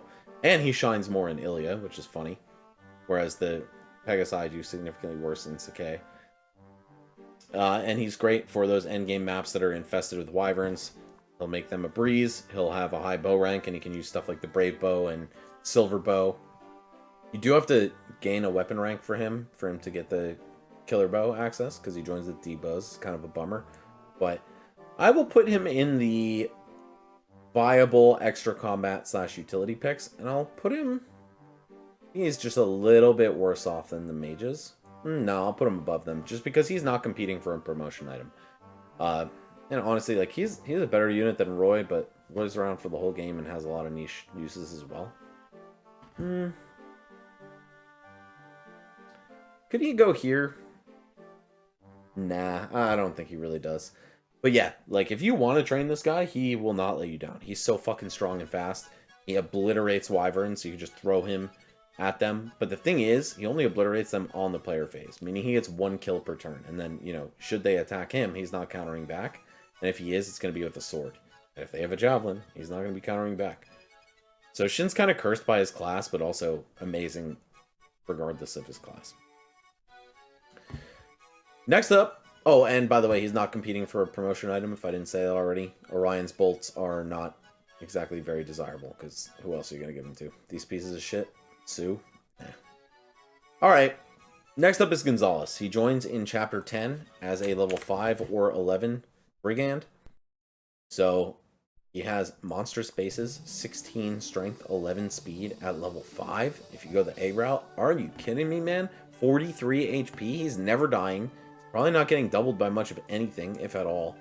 He'll double a good amount of units. He has massive con, so he can use whatever axe he wants. What? Oh, what's this? 7 skill. And 15% skill growth. Oh, so he's never hitting anything, because he uses axes. He does, however, have massive growths in, like, every other category. 60% strength, 50% speed. I think that's the highest combined strength and speed growths in the game. Like, dude, this guy's a beast. And because he uses axes, he can counter at 1 or 2 range with a hand axe, right? If he manages to hit. And then he also promotes into the Broken Berserker class, which is basically sword masters with axes. When he promotes, he gets +5 skill, which is huge. It's +10 hit. He is your secret book recipient for sure. I think you get a secret book like right around when he joins. Chapter 8, I think you get the secret book. Save it for Gonzalez, man. It's so worth it. This unit is amazing. I will put him in rounds out your core deployment slots. I'll put him... he's not quite as good as healing, but I think he's more relevant than thieving. So, this guy, man, his combat is just insane. It's just through the fucking roof. He will double and 1 round and potentially 1 shot so many enemies that even if he misses half the time that he hits the other half, he's killing that unit. And he might just crit them, because his class gives him +30% crit. And you could just throw a killer axe on him, whatever. God, he's so good. But because this is like an Iron Man relevance check as well, this guy does have particularly one extremely important use, and that's in Chapter 21, which is a wyvern-infested map, and really the gateway to the end game. It's the last really complicated big battle chapter, I would say. And in that chapter, there's a fuckload of wyvern knights and lords. Even if you skip all the reinforcement zones, you're still going to have to engage a ton of wyverns in combat. And there are a lot of mountain spaces in that map, which Gonzalez is actually able to traverse because he's a berserker. So, the strat that I used, which I can show video of if I end up uploading my run, is to have Gonzalez handle the northeast packs of wyverns on the first couple turns. By sticking him on a mountain, the enemies have 0 hit on him, and he will just obliterate every single one of them on enemy phase, and then make it possible for the rest of your team to pass. And then, when you go into Murdoch's zone, it triggers reinforcements at the bottom right.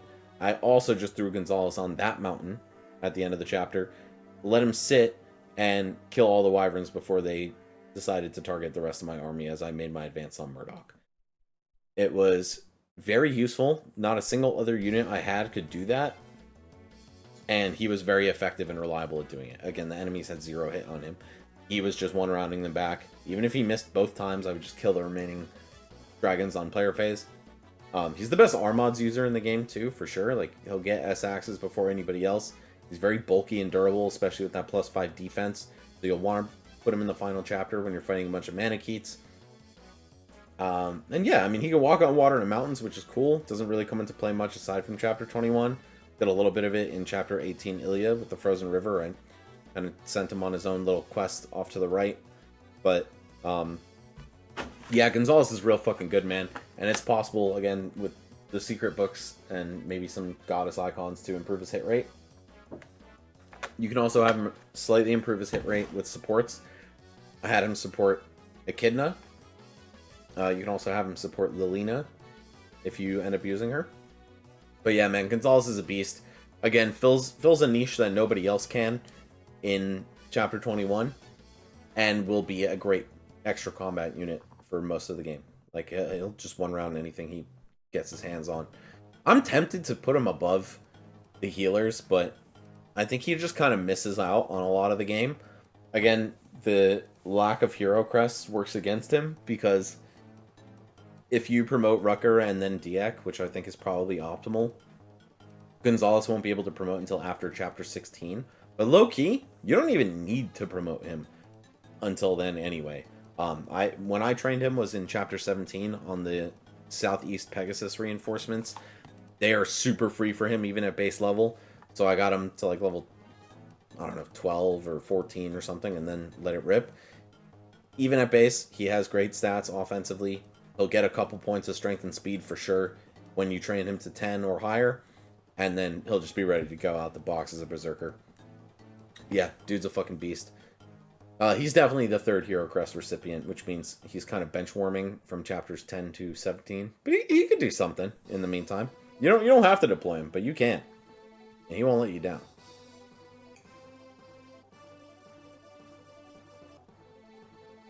Alright, now we have Geese, who also joins at the same time as Gonzalez does. At least on the A route. I think he joins one chapter after Gonzalez on the B route. And he is a pirate, meaning he also promotes into a berserker. So same class as Gonzalez, same join time as Gonzalez. He's got to be just as good as Gonzalez, right? Nope. Shit-based stats.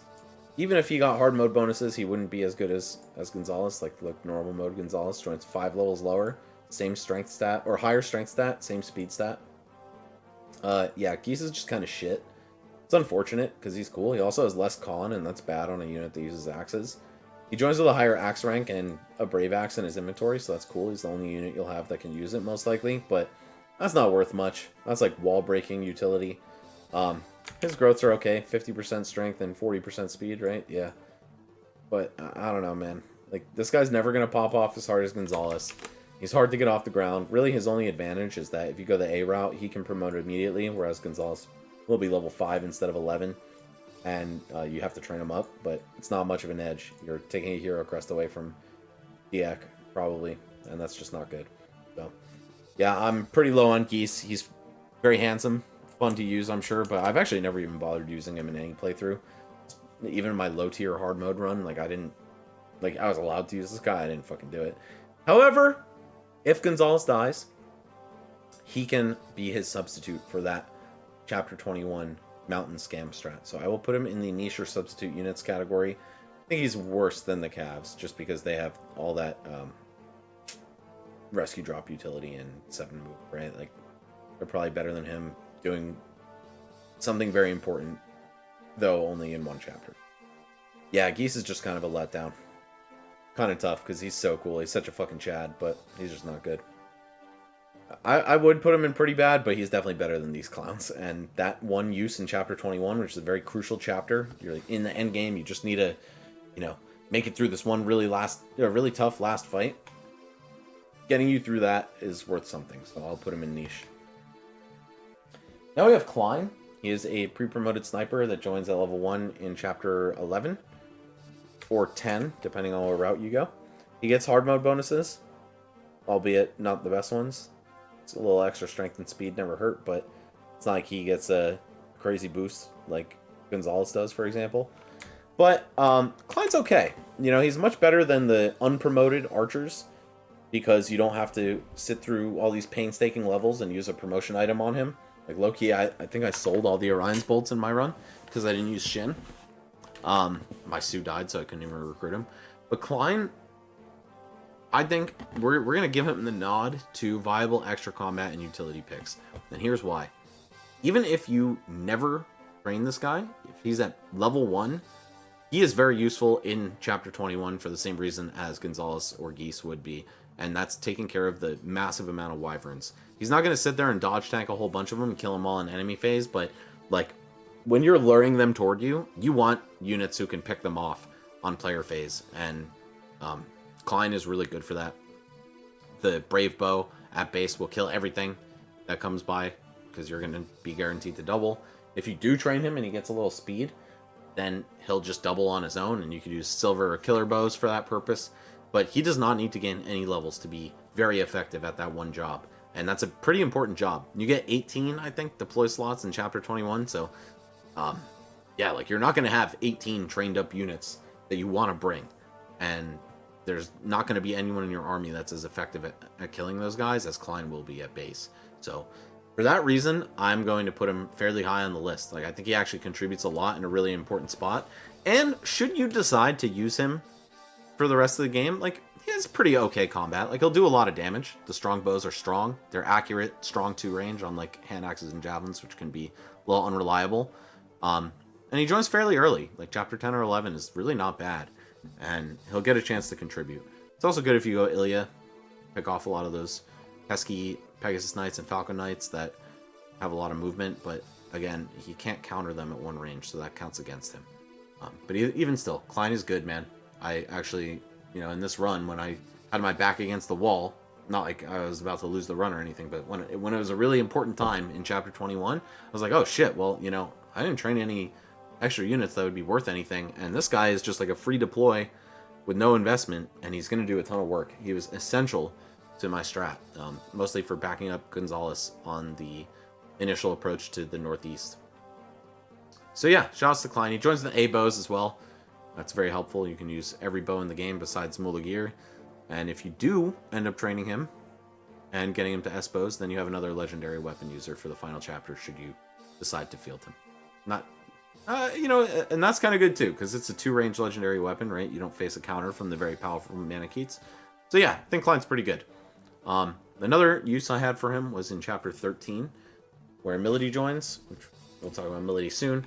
I had him pick off some wyverns, use the ballista as well, because you get some very easy to reach ballistas that your own archers can take control of. And he helped pick off some strong enemies, like some of the paladins and stuff like that, and snipers in the beginning of the chapter. So yeah, I would give Klein the seal of approval. He's pretty good. Next we have Tate. This is Thany's sister. She joins in the same chapter as Klein, so 10 on the B route, 11 in the A route. As a level 8 Pegasus Knight, she actually has better combat stats than Thany.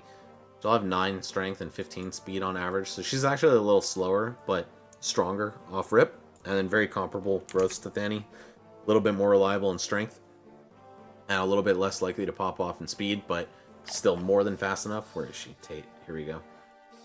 55% strength, speed and 40% strength. Pretty damn good, and a nice luck growth as well.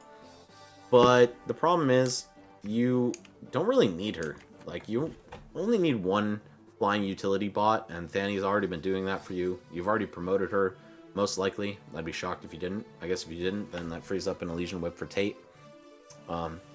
And yeah, I mean, she was pretty underwhelming, just because she missed the whole early chunk of the game where Thany's utility was really necessary.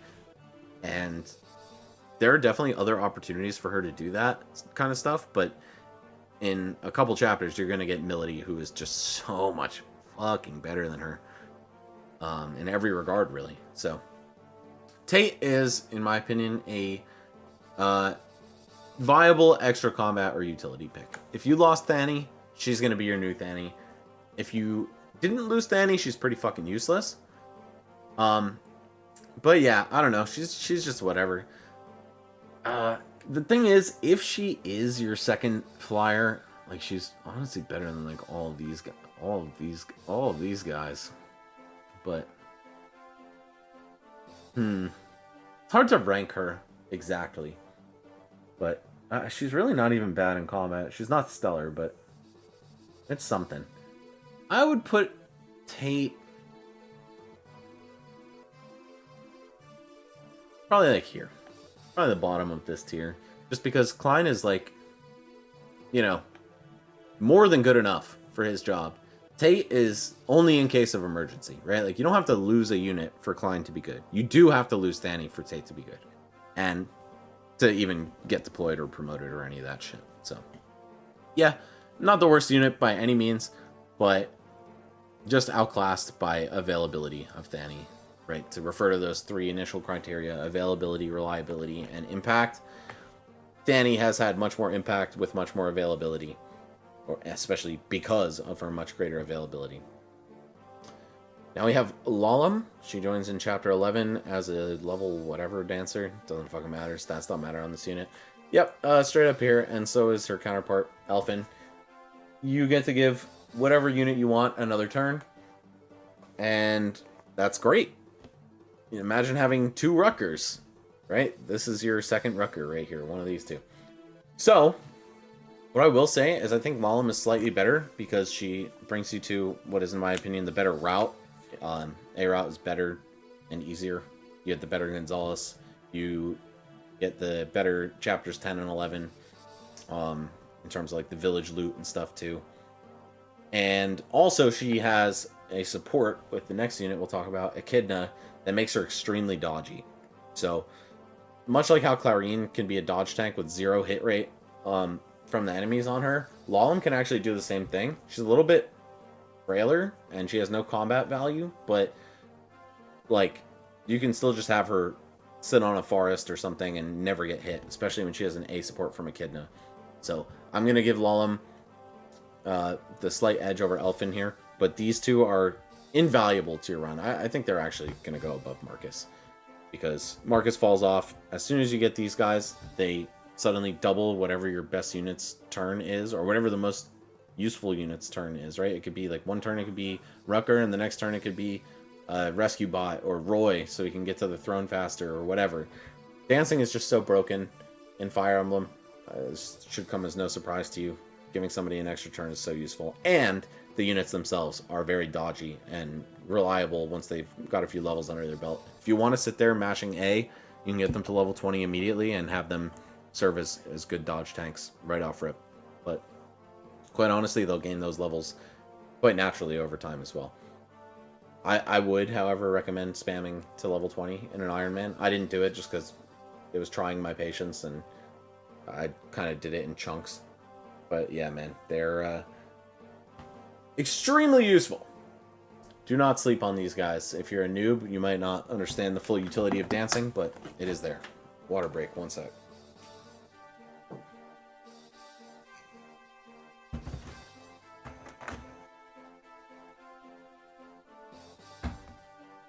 Alright, we're getting toward the end. Last row of units. Next up is Echidna. She joins in Chapter 11A as a level 1 hero. She has great base stats for no investment, no cost of a hero crest. 35 health, it's not the bulkiest, but it's bulky enough. 13 speed, whatever, that's like pretty good.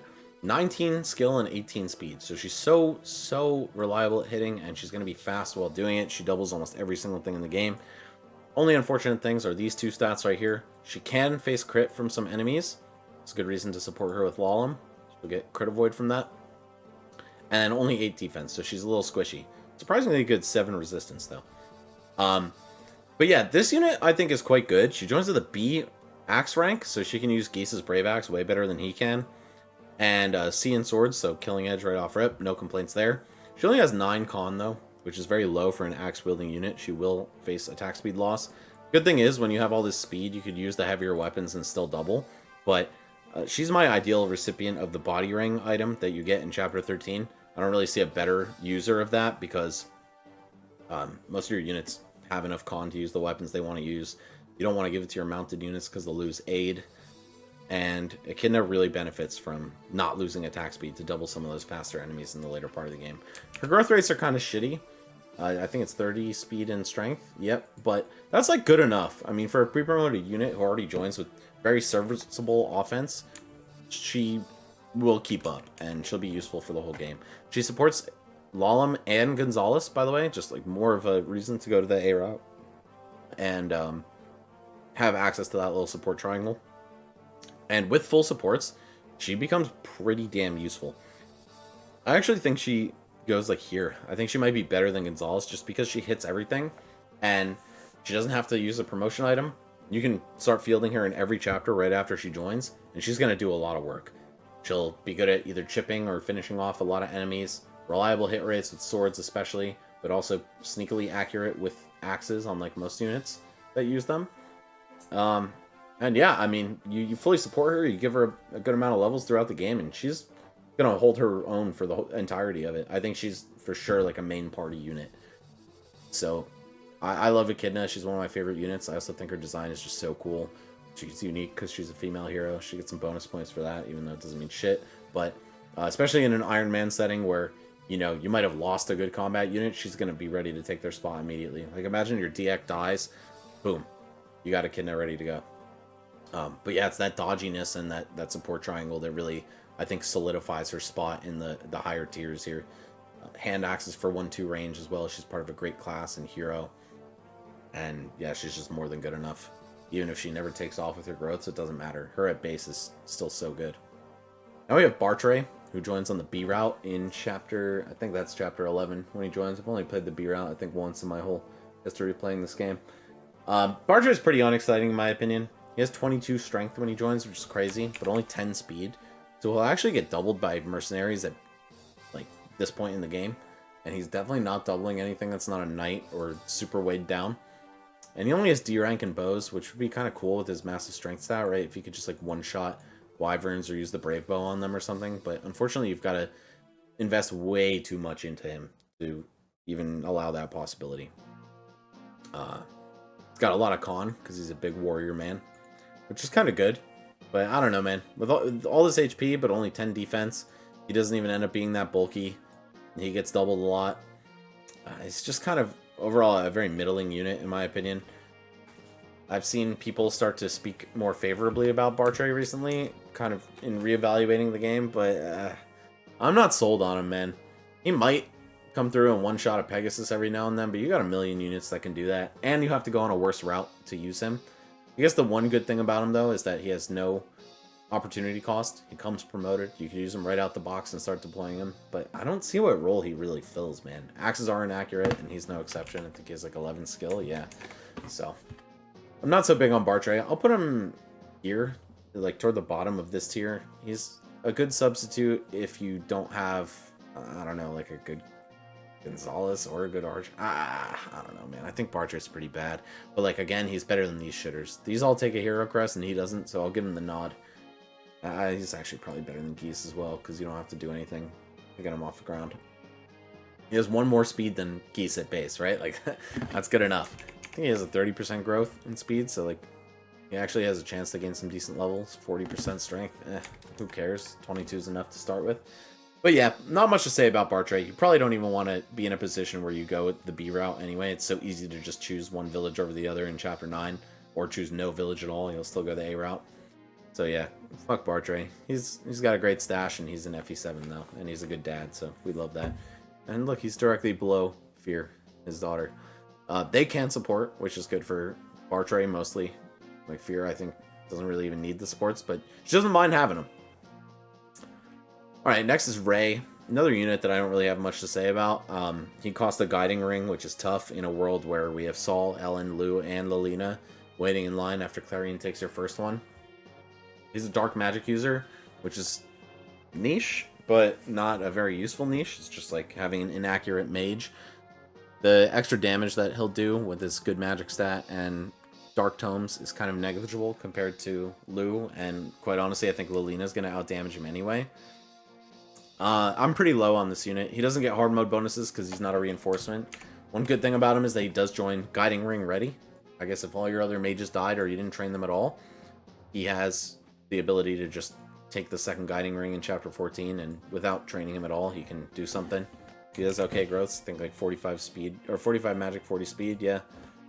Okay resistance. Good skill growth to offset his mediocre base of 9 and the mediocre hit rate of Dark Tomes. But I think at the end of the day, I'm putting him in the niche or substitute units category. Probably the best out of all of these guys, though. Like, these are just all such bad combat units, and Ray is better than them in that regard. He also can heal once you promote him. He'll have an E in stabs, though, so don't expect him to be physicking or warping at all, unless you really grind it out. And he's not even going to be particularly great at that role. So, yeah, I'd say Ray is kind of mid. He's a good candidate to get the Apocalypse Tome at the end of the game. If you trained him and used him the whole game, he'll have an S in Dark with great ease. But Nime, who we'll talk about later, is just way better and way less investment for that same thing. Yeah, Ray is pretty whatever. Okay, next we have Kath. I'm just going to not say too much about Kath and throw her here. She's basically a backup thief for Astol, just like Chad is, except she joins way later. So if Astol and Chad died, maybe you could use Kath. Or actually, you know what, man? If Astol dies, you'd rather use Kath. This is what I ended up doing, because Astol died in my run. Yeah, Kath just has better base stats than Chad, ever so slightly.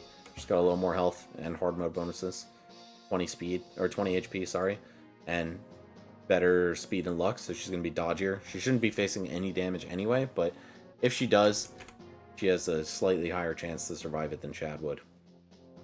Yeah, whatever. These guys are just kind of ass compared to the GOAT Astol, who's bulkier and more reliable, but they provide the great utility of thieving, so it's impossible to put them in a lower tier than this. They're not bad. Alright, guys. Are you ready? Oh, I don't even know where to put her at. She's number 1, 2, or 3 in the game. I think just for availability purposes, because this unit joins in Chapter 13, Milady will be the 3rd best unit in the game. God, she is so fucking good, man. She joins with hard mode bonuses automatically on player phase like this. 38 HP, 17 strength, 13 speed, 16 defense. Holy shit. And you think when a unit joins with stats like this, they can't be that fucking good at growing, right? Nope, she's just fine. 50% strength, 45% speed, and 20% defense. So it's not like she's stuck at her base, right? This is almost like a Jagan that joins unpromoted, kind of like Diek, except halfway through the game, or a little bit less than halfway through the game, instead of very early. So Milady basically takes over Thany's role as your primary flyer, because not only can she move all over the map, but she can kill everything while she's doing it. At base, this is going to be one of your strongest units. The second that you get her, she joins at level 10, so you could promote her immediately, or you could take advantage of those great growths and give her a bunch of kills in her joining chapter, and even in the arena in that same chapter, because she's bulky and reliable enough to do that. And yeah, man, I mean, this is a unit you will not regret using. She is essential to every Iron Man run. She goes around and gets all the side objectives like villages and stuff, but also takes care of a bunch of enemies in the process. When Thany is your main flyer, you want to hide her from the enemies, or only have her fight specific combats. Milady will just take everything on. Like, she's not even going to get one-rounded by archers. It might even take 2 archers. Or, like, she might even survive 2 archers if she has enough defense. But yeah, man, this is one of the best units in the game for a reason. I think the only reason she's not number 1 is that she joins late, once again. So, while Rucker and Clarine have been dodging and killing everything for the whole game, and they're already promoted and with a few levels under their belts, Milady is just starting to make her impact on your run. But you need her to beat the game. And she's also not competing at all for an Elysian Whip. You'll get 2 in the time between Thany promoting and Milady joining. So yeah, enjoy that. Even if you decide to promote Tate, you'll still have 1 left over for her. So there's almost no opportunity cost to promoting her. She does have kind of mid supports compared to like Rucker and Clarine or Alan, Lance, and Roy. But I think this is kind of an underrated thing about her. She supports Zeiss, her brother, who joins later in the game, a little bit later. And they can both go on their little flyer adventure together with support bonuses, should you decide to do that. And it's not one of the slowest supports in the game. It's pretty quick. And then also, if you're using Ellen as your healer, she can support both of them as well and send their stats even further through the roof. You get a lot of crit from that support triangle. So yeah, man, Milady, just an infamous unit in this game for how good she is. Free recruitment with hard mode bonuses. Okay, man. Like, why is she so good statistically and utility-wise, right? Then once you get the Delphi shield in Chapter 16, you just give that to her immediately, and she solves the entire game for you, taking no extra damage from archers and air caliber and ballistas and all that bullshit. Yeah, Milady is God. She just does every single thing you could ever ask of her. And next, you ready?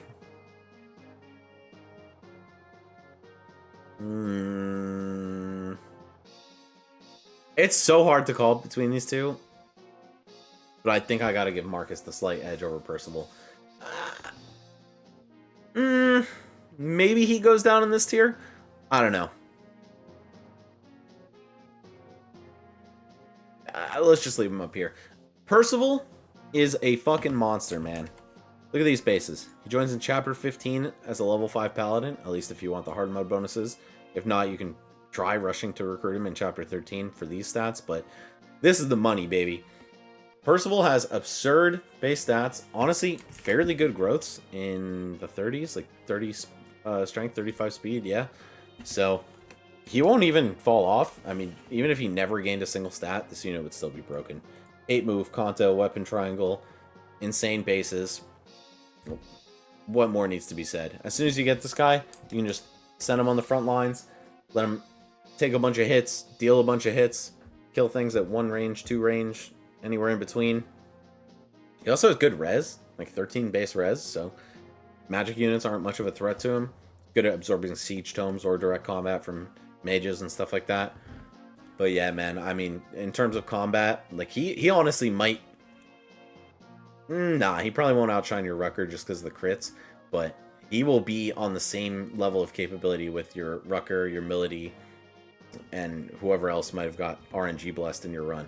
He is so reliable, 50 plus HP, he's never dying when he joins you. Solid defenses, can move all over the map, can do a bunch of utility-based things. The list goes on. The dude is absolutely broken through the fucking roof. So as soon as you get this guy, you're going to want to use him. Also, he supports with Lalum and Elfin, I'm pretty sure. I know for sure he supports Lalum. Sends that Avoid through the roof, gives Percival some more crit rate. Yeah, the guy is just a beast. In the words of Roy, General Percival, now he's someone. He will immediately outclass your Alan and Lance. Like, honestly, he's better than both of them combined. Just at his base stats. And you've been spending the whole game training these guys. Of course, that also means they've helped you throughout the whole game where he was nowhere to be found. But, man, yeah, Percival fucking rocks, dude. He is essential to every run, I would say, and he also costs you nothing to use. No Nightcrest competition for him. If you're playing this game without him as an Iron Man, you're a fucking madman. Alright, so, next, we have Cecilia, who for some reason is listed after Percival, even though she normally would join a chapter after, in chapter 14. She's a utility bot with bad stats. She doesn't even have a great staff rank. She joins with C staves, but A in Animo, which is interesting because Valkyries start as troubadours who only have staves. But obviously, since she's pre-promoted, they can flip the script a little bit with her. She has horrible bases, man. 11 magic, 10 speed, 10 luck, 7 defense. Like, at least she's not frail, right? Like, that's the edge that she has over Clarine if you didn't train her, I guess. But you will have trained Clarine by this point. And she also joins in a chapter that's very unfriendly to her, which is chapter 14. She can't move in the sand well because she's mounted. And that makes her feel kind of shitty off rip. It gives you a bad impression of her. But honestly, unless your Clarine died, I don't see why you'd ever want to field this unit. You already have 3 way better staff users. 1, 2, and 3. You will get the item to promote your secondary magic unit at the end of this very same chapter. And by the end of the game, when you really start to need high-level staves, you'll have Nime. So I think Cecilia struggles to find a niche. That said, she's not like the worst unit ever because that niche is pretty strong. She can't use Physic out the gate, which is kind of tough, but once she gets to B and then maybe even A staves if you're lucky, or if you force her a lot, you can contribute something. But she'll have small range with Physic and Warp because she only has 11 magic at base. And it's not like she's likely to grow much either. She's very bad growth rates, or pretty mediocre growth rates. 35% magic, 25% speed. So it's not even like you can put time into this unit and kind of rectify her bad stats. But, you know, the niche is not worthless. So I would put her probably like right after the Thieves. Her niche is valuable, but not more so than Chad or Kath, who only get a couple steals or, you know, their backups, but whatever.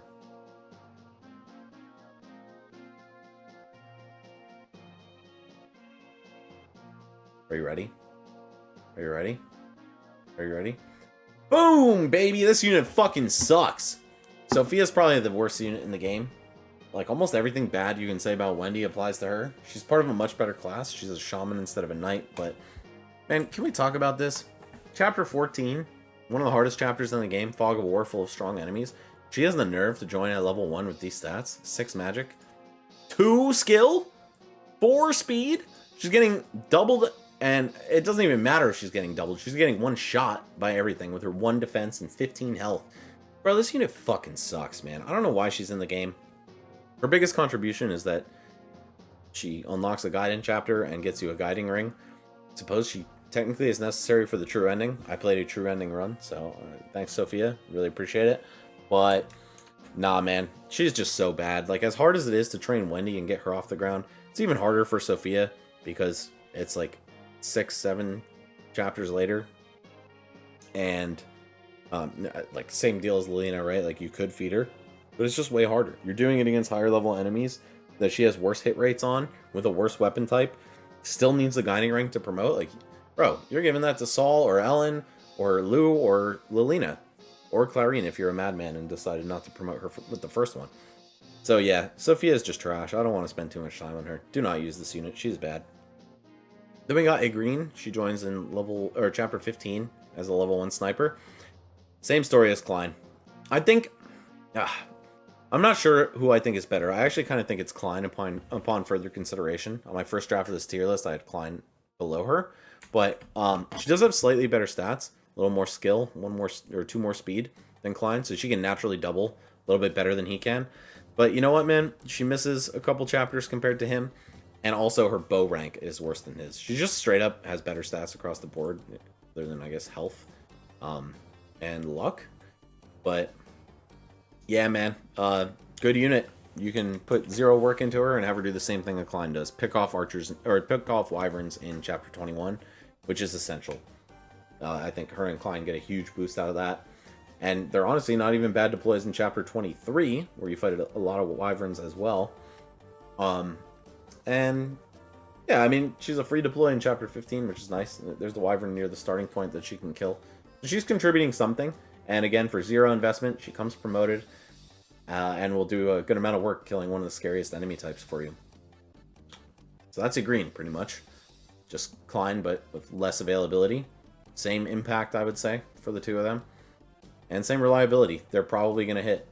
The only downside to her over Klein, I'd say, is that she joins with a B in bows, so no silver bow. She needs to use brave or killer weapons. That's not even that bad. She'll naturally double more enemies than Klein will, so... kind of fine. You just give him the brave bow and her the other stuff.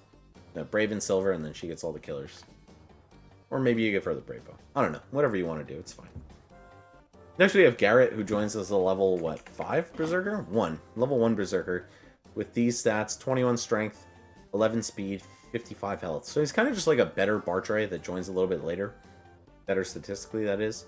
He only has a C rank in axes, whereas Bartray has an A.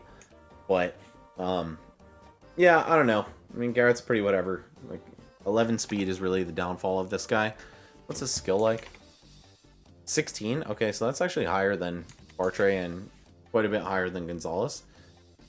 So he's more accurate, but he just lacks that offensive firepower. He'll have less strength, believe it or not, than Gonzalez, and also much, much less speed. So he's not doubling shit. He's even slower than Geese, honestly. So I will put Garrett in the... is he pretty bad, or is he a niche or substitute unit? You know, I'll actually give him niche because, once again, since he's a Berserker, he has that absurd crit rate and he can walk on mountains. So if you lose Geese and Gonzalez, or if you lose Gonzalez and you don't want to promote and train Geese, you could have Garrett do the chapter 21 mountain strat, although he will not have that same level of evade that Gonzalez would. He might actually face hit rates from the wyverns, even with the mountain coming into play. So don't be surprised if he dies. He's also a long way away from S rank and axes, so don't expect him to wield Armods. I don't think you'd even want to give it to him if you're going for the true ending, because if he dies while he's holding it, then GG, no more true ending. Like, honestly, he is pretty bad in terms of his capabilities. Like, a promoted Lot or Ward is probably... I don't know. Maybe they're close in combat abilities, but Garrett might be slightly better. The point is, though, that he's just like the real emergency option in that case. Like you'd only ever want to use him if both Gonzalez and Geese are dead, or really, I guess if Gonzalez is dead. And it's pretty unlikely that that even happens in the first place. I wish he was better, man. I like his sprite, like the scars and the missing eye and shit. Like he's pretty badass, but just doesn't do anything. Now we have Fa, the playable Manakete character, only one in the Elib series, because you get Myrrh in Fire Emblem 8. But Fa is interesting, man. Like, she's got the Dragonstone giving her crazy stats. Like, don't let these bases fool you. She gets like plus 10 or more in all of them. She can absorb status stabs well if you put her last in your deploy order, because she'll have a massive res with the Dragonstone. I think it's like plus 20. But other than that, I don't think she really does much. Like Siege Tomes and status stabs, she's good at absorbing them with her massive resist, but that's it. It's kind of hard to justify a deploy slot for her, and because her Dragonstone only has 30 uses and can't be repaired with Hammer'n, she'll only get very limited uses. That said, I mean, you know, she'll do a lot of damage if you attack with her. She deals effective damage against Manaketes on the enemy side. And those status stabs and siege tomes could be real fucking annoying. So I will put her in the niche tier. I think I will put her right below Cecilia. Yeah, that sounds about right. So, yeah, I think you got better units that can do the same thing, and like, it's not like unique to her to be able to absorb status stabs or siege tomes, but for little to no investment, she'll do a good job of it. And if you've lost a unit that's a good fit for that kind of role, then she can step into it. Very sad though that she can't do much in terms of combat, because she has these really fun growth rates. Like some of HP and luck are above 100%, which can be fun. You know, she'll gain stats if you train her, but you can't really train her much with only 30 attacks. So I guess you'd have to like line up the one shot to get the most use out of her. And you know, are you really going out of your way in an Iron Man to do all that funky shit? I don't think so. All right, next is Hugh. Hugh, man, this is one of my favorite units design-wise. I love Canas from Fire Emblem 7, but I love Hugh even more. The whole dynamic between him and his grandmother, Nime, is fucking hilarious. His dialogue with Roy is hilarious, but he is not very good. He joins in Chapter 16 as a level 15 mage with, like, okay base stats. You can promote him off rip if you have an extra guiding ring, which you can actually buy in this chapter, courtesy of Hugh's member card. In my run, I just stole it and killed the guy, though. It costs money to recruit him. If you want to work him down to the 5k join rate, it's going to lower his stats considerably. And at that point, I don't even think it's worth playing him. Although, if all of your mages died, he can fill their shoes quite well, as long as you got extra money. Which, you know, it's kind of possible. If you're using the arena, which you can do in an Iron Man with units like Rucker and Milady, then, yeah, you know, something might work out for you financially, and you might have the extra 10k to blow. I would put him as, like, the worst niche or substitute unit. He's, like, statistically, not that bad. If you pay the full 10k for him, he's, like, honestly pretty good. And he can promote right out the box. It's just like, will you even be afforded that opportunity? Do you want to spend all that gold? 10k to recruit him? 5k on a guiding ring? Nah, I don't think so, man. Or whatever the fuck a guiding ring costs. I forget how much the promotion items now are at this current moment, but you know, 2.5 hours into this video, I think it's 5k. Or 2 hours in. Jeez, we're going for a long time. But don't worry, we're almost done. But yeah, he was okay. He's not the worst unit, but he's definitely not good. You'll just have so many better options than him. But if you want to use him and you have the money to blow, then it's not like he's going to be shit in combat or anything. Or maybe he's better than these pieces of shit. Sure. Alright, there you go, Hugh. Okay, now we have Zeiss, who also joins Chapter 16 as a level 7 Wyvern Rider, unpromoted. He's Milady's brother, so he can support with her, which is pretty cool. You can send them off on their own little flying missions because they have the same movement stat. They can also fly over everything. It's not a bad idea to have your Milady have some backup as well. Some of the later chapters, it might get hairy having her solo the whole thing. You only get one Delphi shield, which is kind of tough, though. Let's talk about the pros and cons of Zeiss. So, he joins with massive stats at only level 7. 37 health, 19 strength on average, 11 speed on average, 15 defense on average with these beautiful hard mode bonuses, and pretty good growths. He's like the est of the game, if I didn't already say that, meaning that he's like the late join, low level, high growth unit. And it's easy to see why. 60% strength, he's gonna cap strength, promoted and unpromoted. Basically joins with cap strength unpromoted. 35% speed, it's not terrible. He's a good speed wing candidate if you didn't use them on the Lina. I definitely gave one speed wing to Zeiss, gave another one to Diek, and another one to Gonzalez. I think my Gonzalez was like kind of suffering in speed, so I just wanted to make him kill everybody. But yeah, man, Zeiss actually I think is quite good. I think once I discovered that it's actually worth the time to support him with Milady and Ellen, I gained a little bit more respect for this guy. He also has an easy training arc that I had overlooked previously, which is those same Pegasus Knights in Chapter 17 that you train Gonzalez on. You just have them surround the forts. They're never going to die to those guys. They're way too bulky. The Pegasus Knights are way too weak. And you just farm them for some free EXP. Honestly, you can promote Zeiss right off the bat at level 10. Like, as soon as he hits 10, you can just rip that Elysian Whip on him. If you didn't use one on Tate, you'll have an extra one left over, which is awesome. And it just makes it so you can keep feeding him experience and he'll actually gain strength instead of being stuck at cap.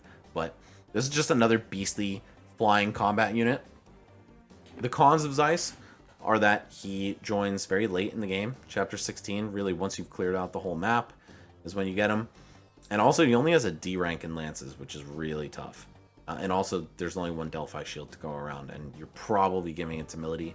Unless your Milady got, like, super shitty stats. Like, in my friend Tony's run, his Milady almost never gained speed. His Zeiss popped the fuck off and capped strength and speed and skill and everything, you know.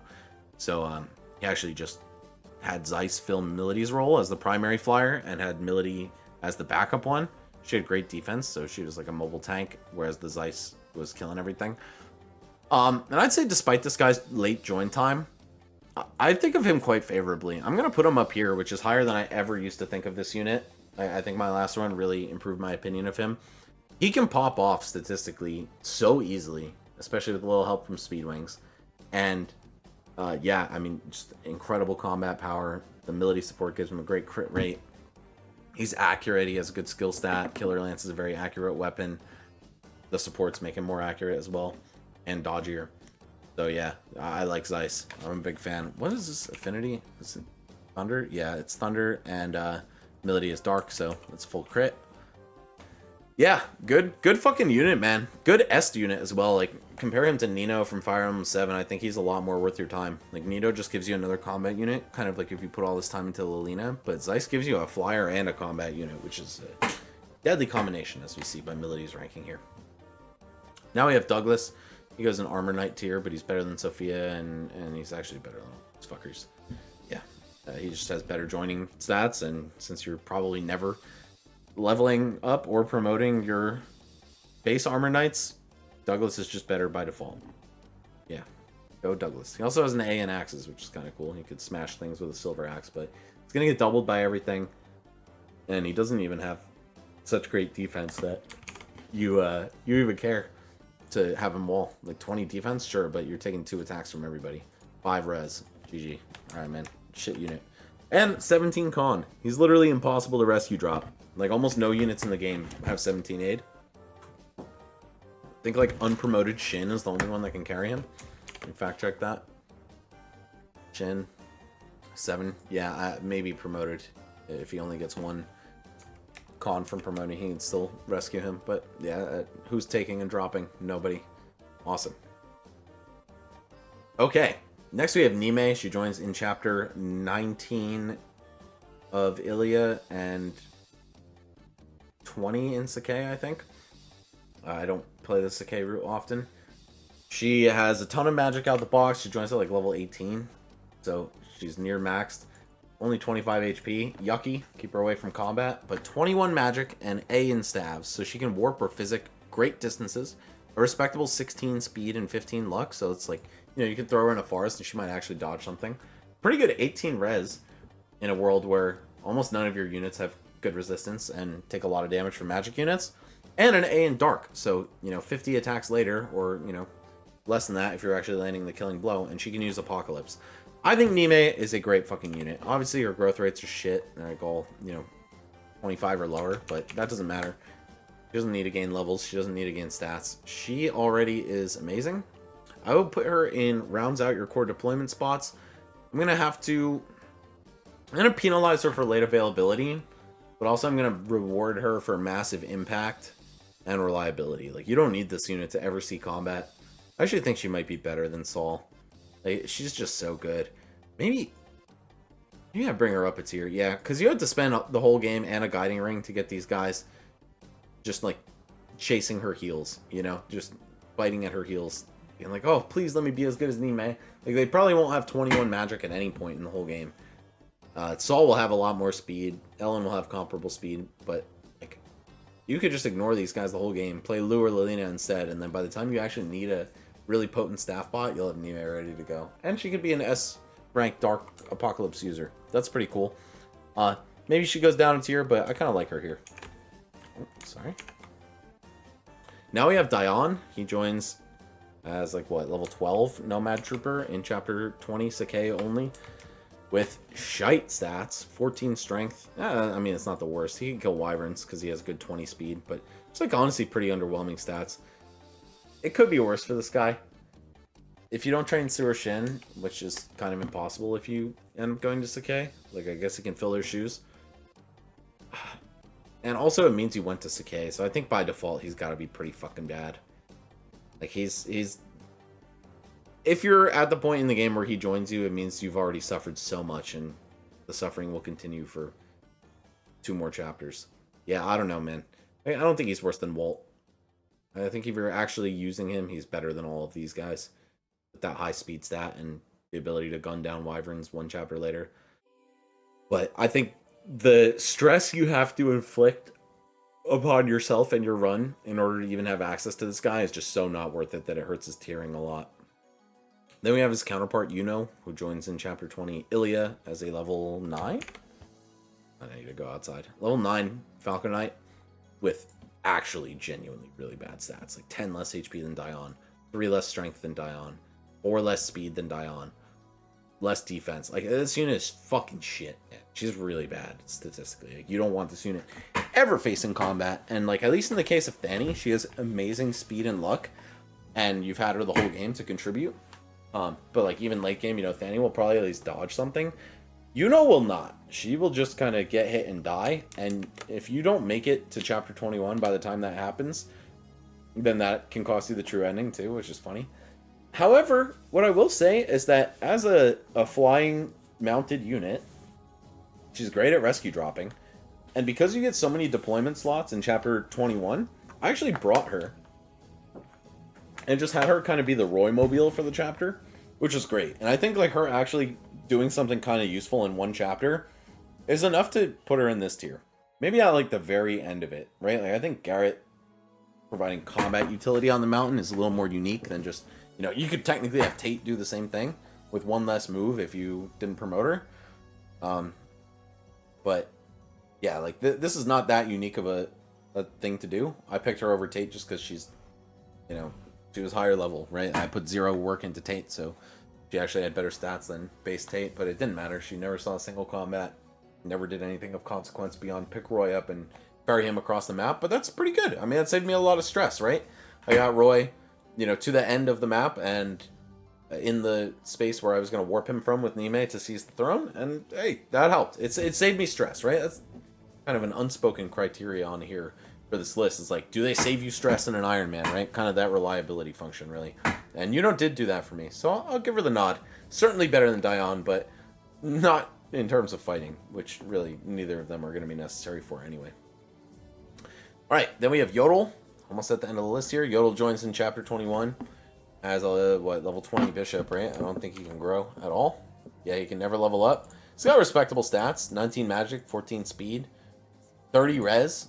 If you ever need to leverage that, you can. I don't think you will, but whatever. It's fucking there. And he has an S rank in staves, and he also joins with the S rank staff, Holy Maiden or Saint staff, in his inventory, which can heal your whole map of damage and status moves, or status staves, status inflictions. And yeah, that's pretty good. Like, He can also be used in Chapter 22. I ended up deploying him for a warp and rescue staff setup in the bottom middle, where that Berserk Druid is. And he was useful for that, just having a 4th staff user in addition to my Clarine, Nime, and Ellen. So he filled a good role, man. I would say he's fucking pretty solid. And I guess in the event that your Nime died somehow, like, he can just take her spot. I will say that Yodel can go here. He low-key is kind of a viable extra combat / utility pick. Yeah, let's put him here. Right? Roy's around for the whole game. This guy's barely around at all. But yeah, he does his thing. Alright, yeah. I mean, yeah, for 0 investment, he might even be your only Saint Staff user if for some reason Clarine died or whatever. But yeah, the dude is good. Like, 0 investment, high utility, another great physic user at your disposal. He can even chip some enemies down. Like, 14 speed, that's doubling some slow shit even in the end game. It's hitting for magic damage, so it's a solid number as well. And yeah, he's a great unit. I think Yodel is quite good. And then last but not least, I'm sad our time together is coming to a close, fellow Fire Emblem nerds, but we have Karel. He joins in Chapter 23 as a level 19 Sword Master. 19. He gets 1 chance to level with his ridiculous growth rates. And should you choose to do that, it will be funny and novel, but ultimately not that useful. He does have one niche, in my opinion, which is that if you don't have a Durandal user, aka Rucker died, you can bring him in Chapter 24, the end game, to kill a bunch of Manicheets. Or you can just give him a Worm Slayer and he'll have high crit and good combat against them. If for some reason you're lacking in combat units, like all your guys got RNG screwed, you can send Karel instead. And he'll actually be able to fight quite well. Again, you can just use a Worm Slayer, which you will get one the chapter before he joins. And that's not terrible. But it's not all that useful, and he literally joins with like 2 seconds left in the game. So I'll put him in the niche substitute category. He can fill that role of endgame combat unit for pretty much anybody. He's also got S swords out the box. But yeah, that's gonna do it. You know, these are the gods of the game. Marcus, he falls off significantly, but he contributes so much earlier on that I think I would put him over Percival. You need these guys to complete the game. These guys really help you out in the early game, especially, and Nime in the end game. These are like, once you've got your main units deployed, you start throwing these guys in. And then everyone else is kind of like, you'd rather not use them. But this tier, of course, when you have like extra deploy slots, or you need like that one extra combat guy, like raising a Shin or a Lu or a Lilina throughout the whole game, or Fear, Fine and Green, Gods of Chapter 21. And then everyone else, yeah, you're really not trying to use these guys ever. Yeah, so that's it. That's all I got for you. 2.5 hours later. I would encourage everyone to play Fire Emblem 6. It's very fun. It's my favorite Fire Emblem, for sure, after completing this run. And doing an Iron Man is just fun in general, man. It was very tense. I was on edge the whole time. I was super dialed in. Normally I play just like lazy and casual with save states and shit, but I wanted to do this in one attempt, and I did, which was such a rewarding feeling. First like real attempt I've ever given to an Iron Man. I kind of like half-assed an FE7 one once, and as soon as I lost somebody, I just gave up. I was like, nah, fuck this. But yeah, great game, great challenge. Go ahead and do it. And thanks for watching. See you guys whenever I feel like uploading again.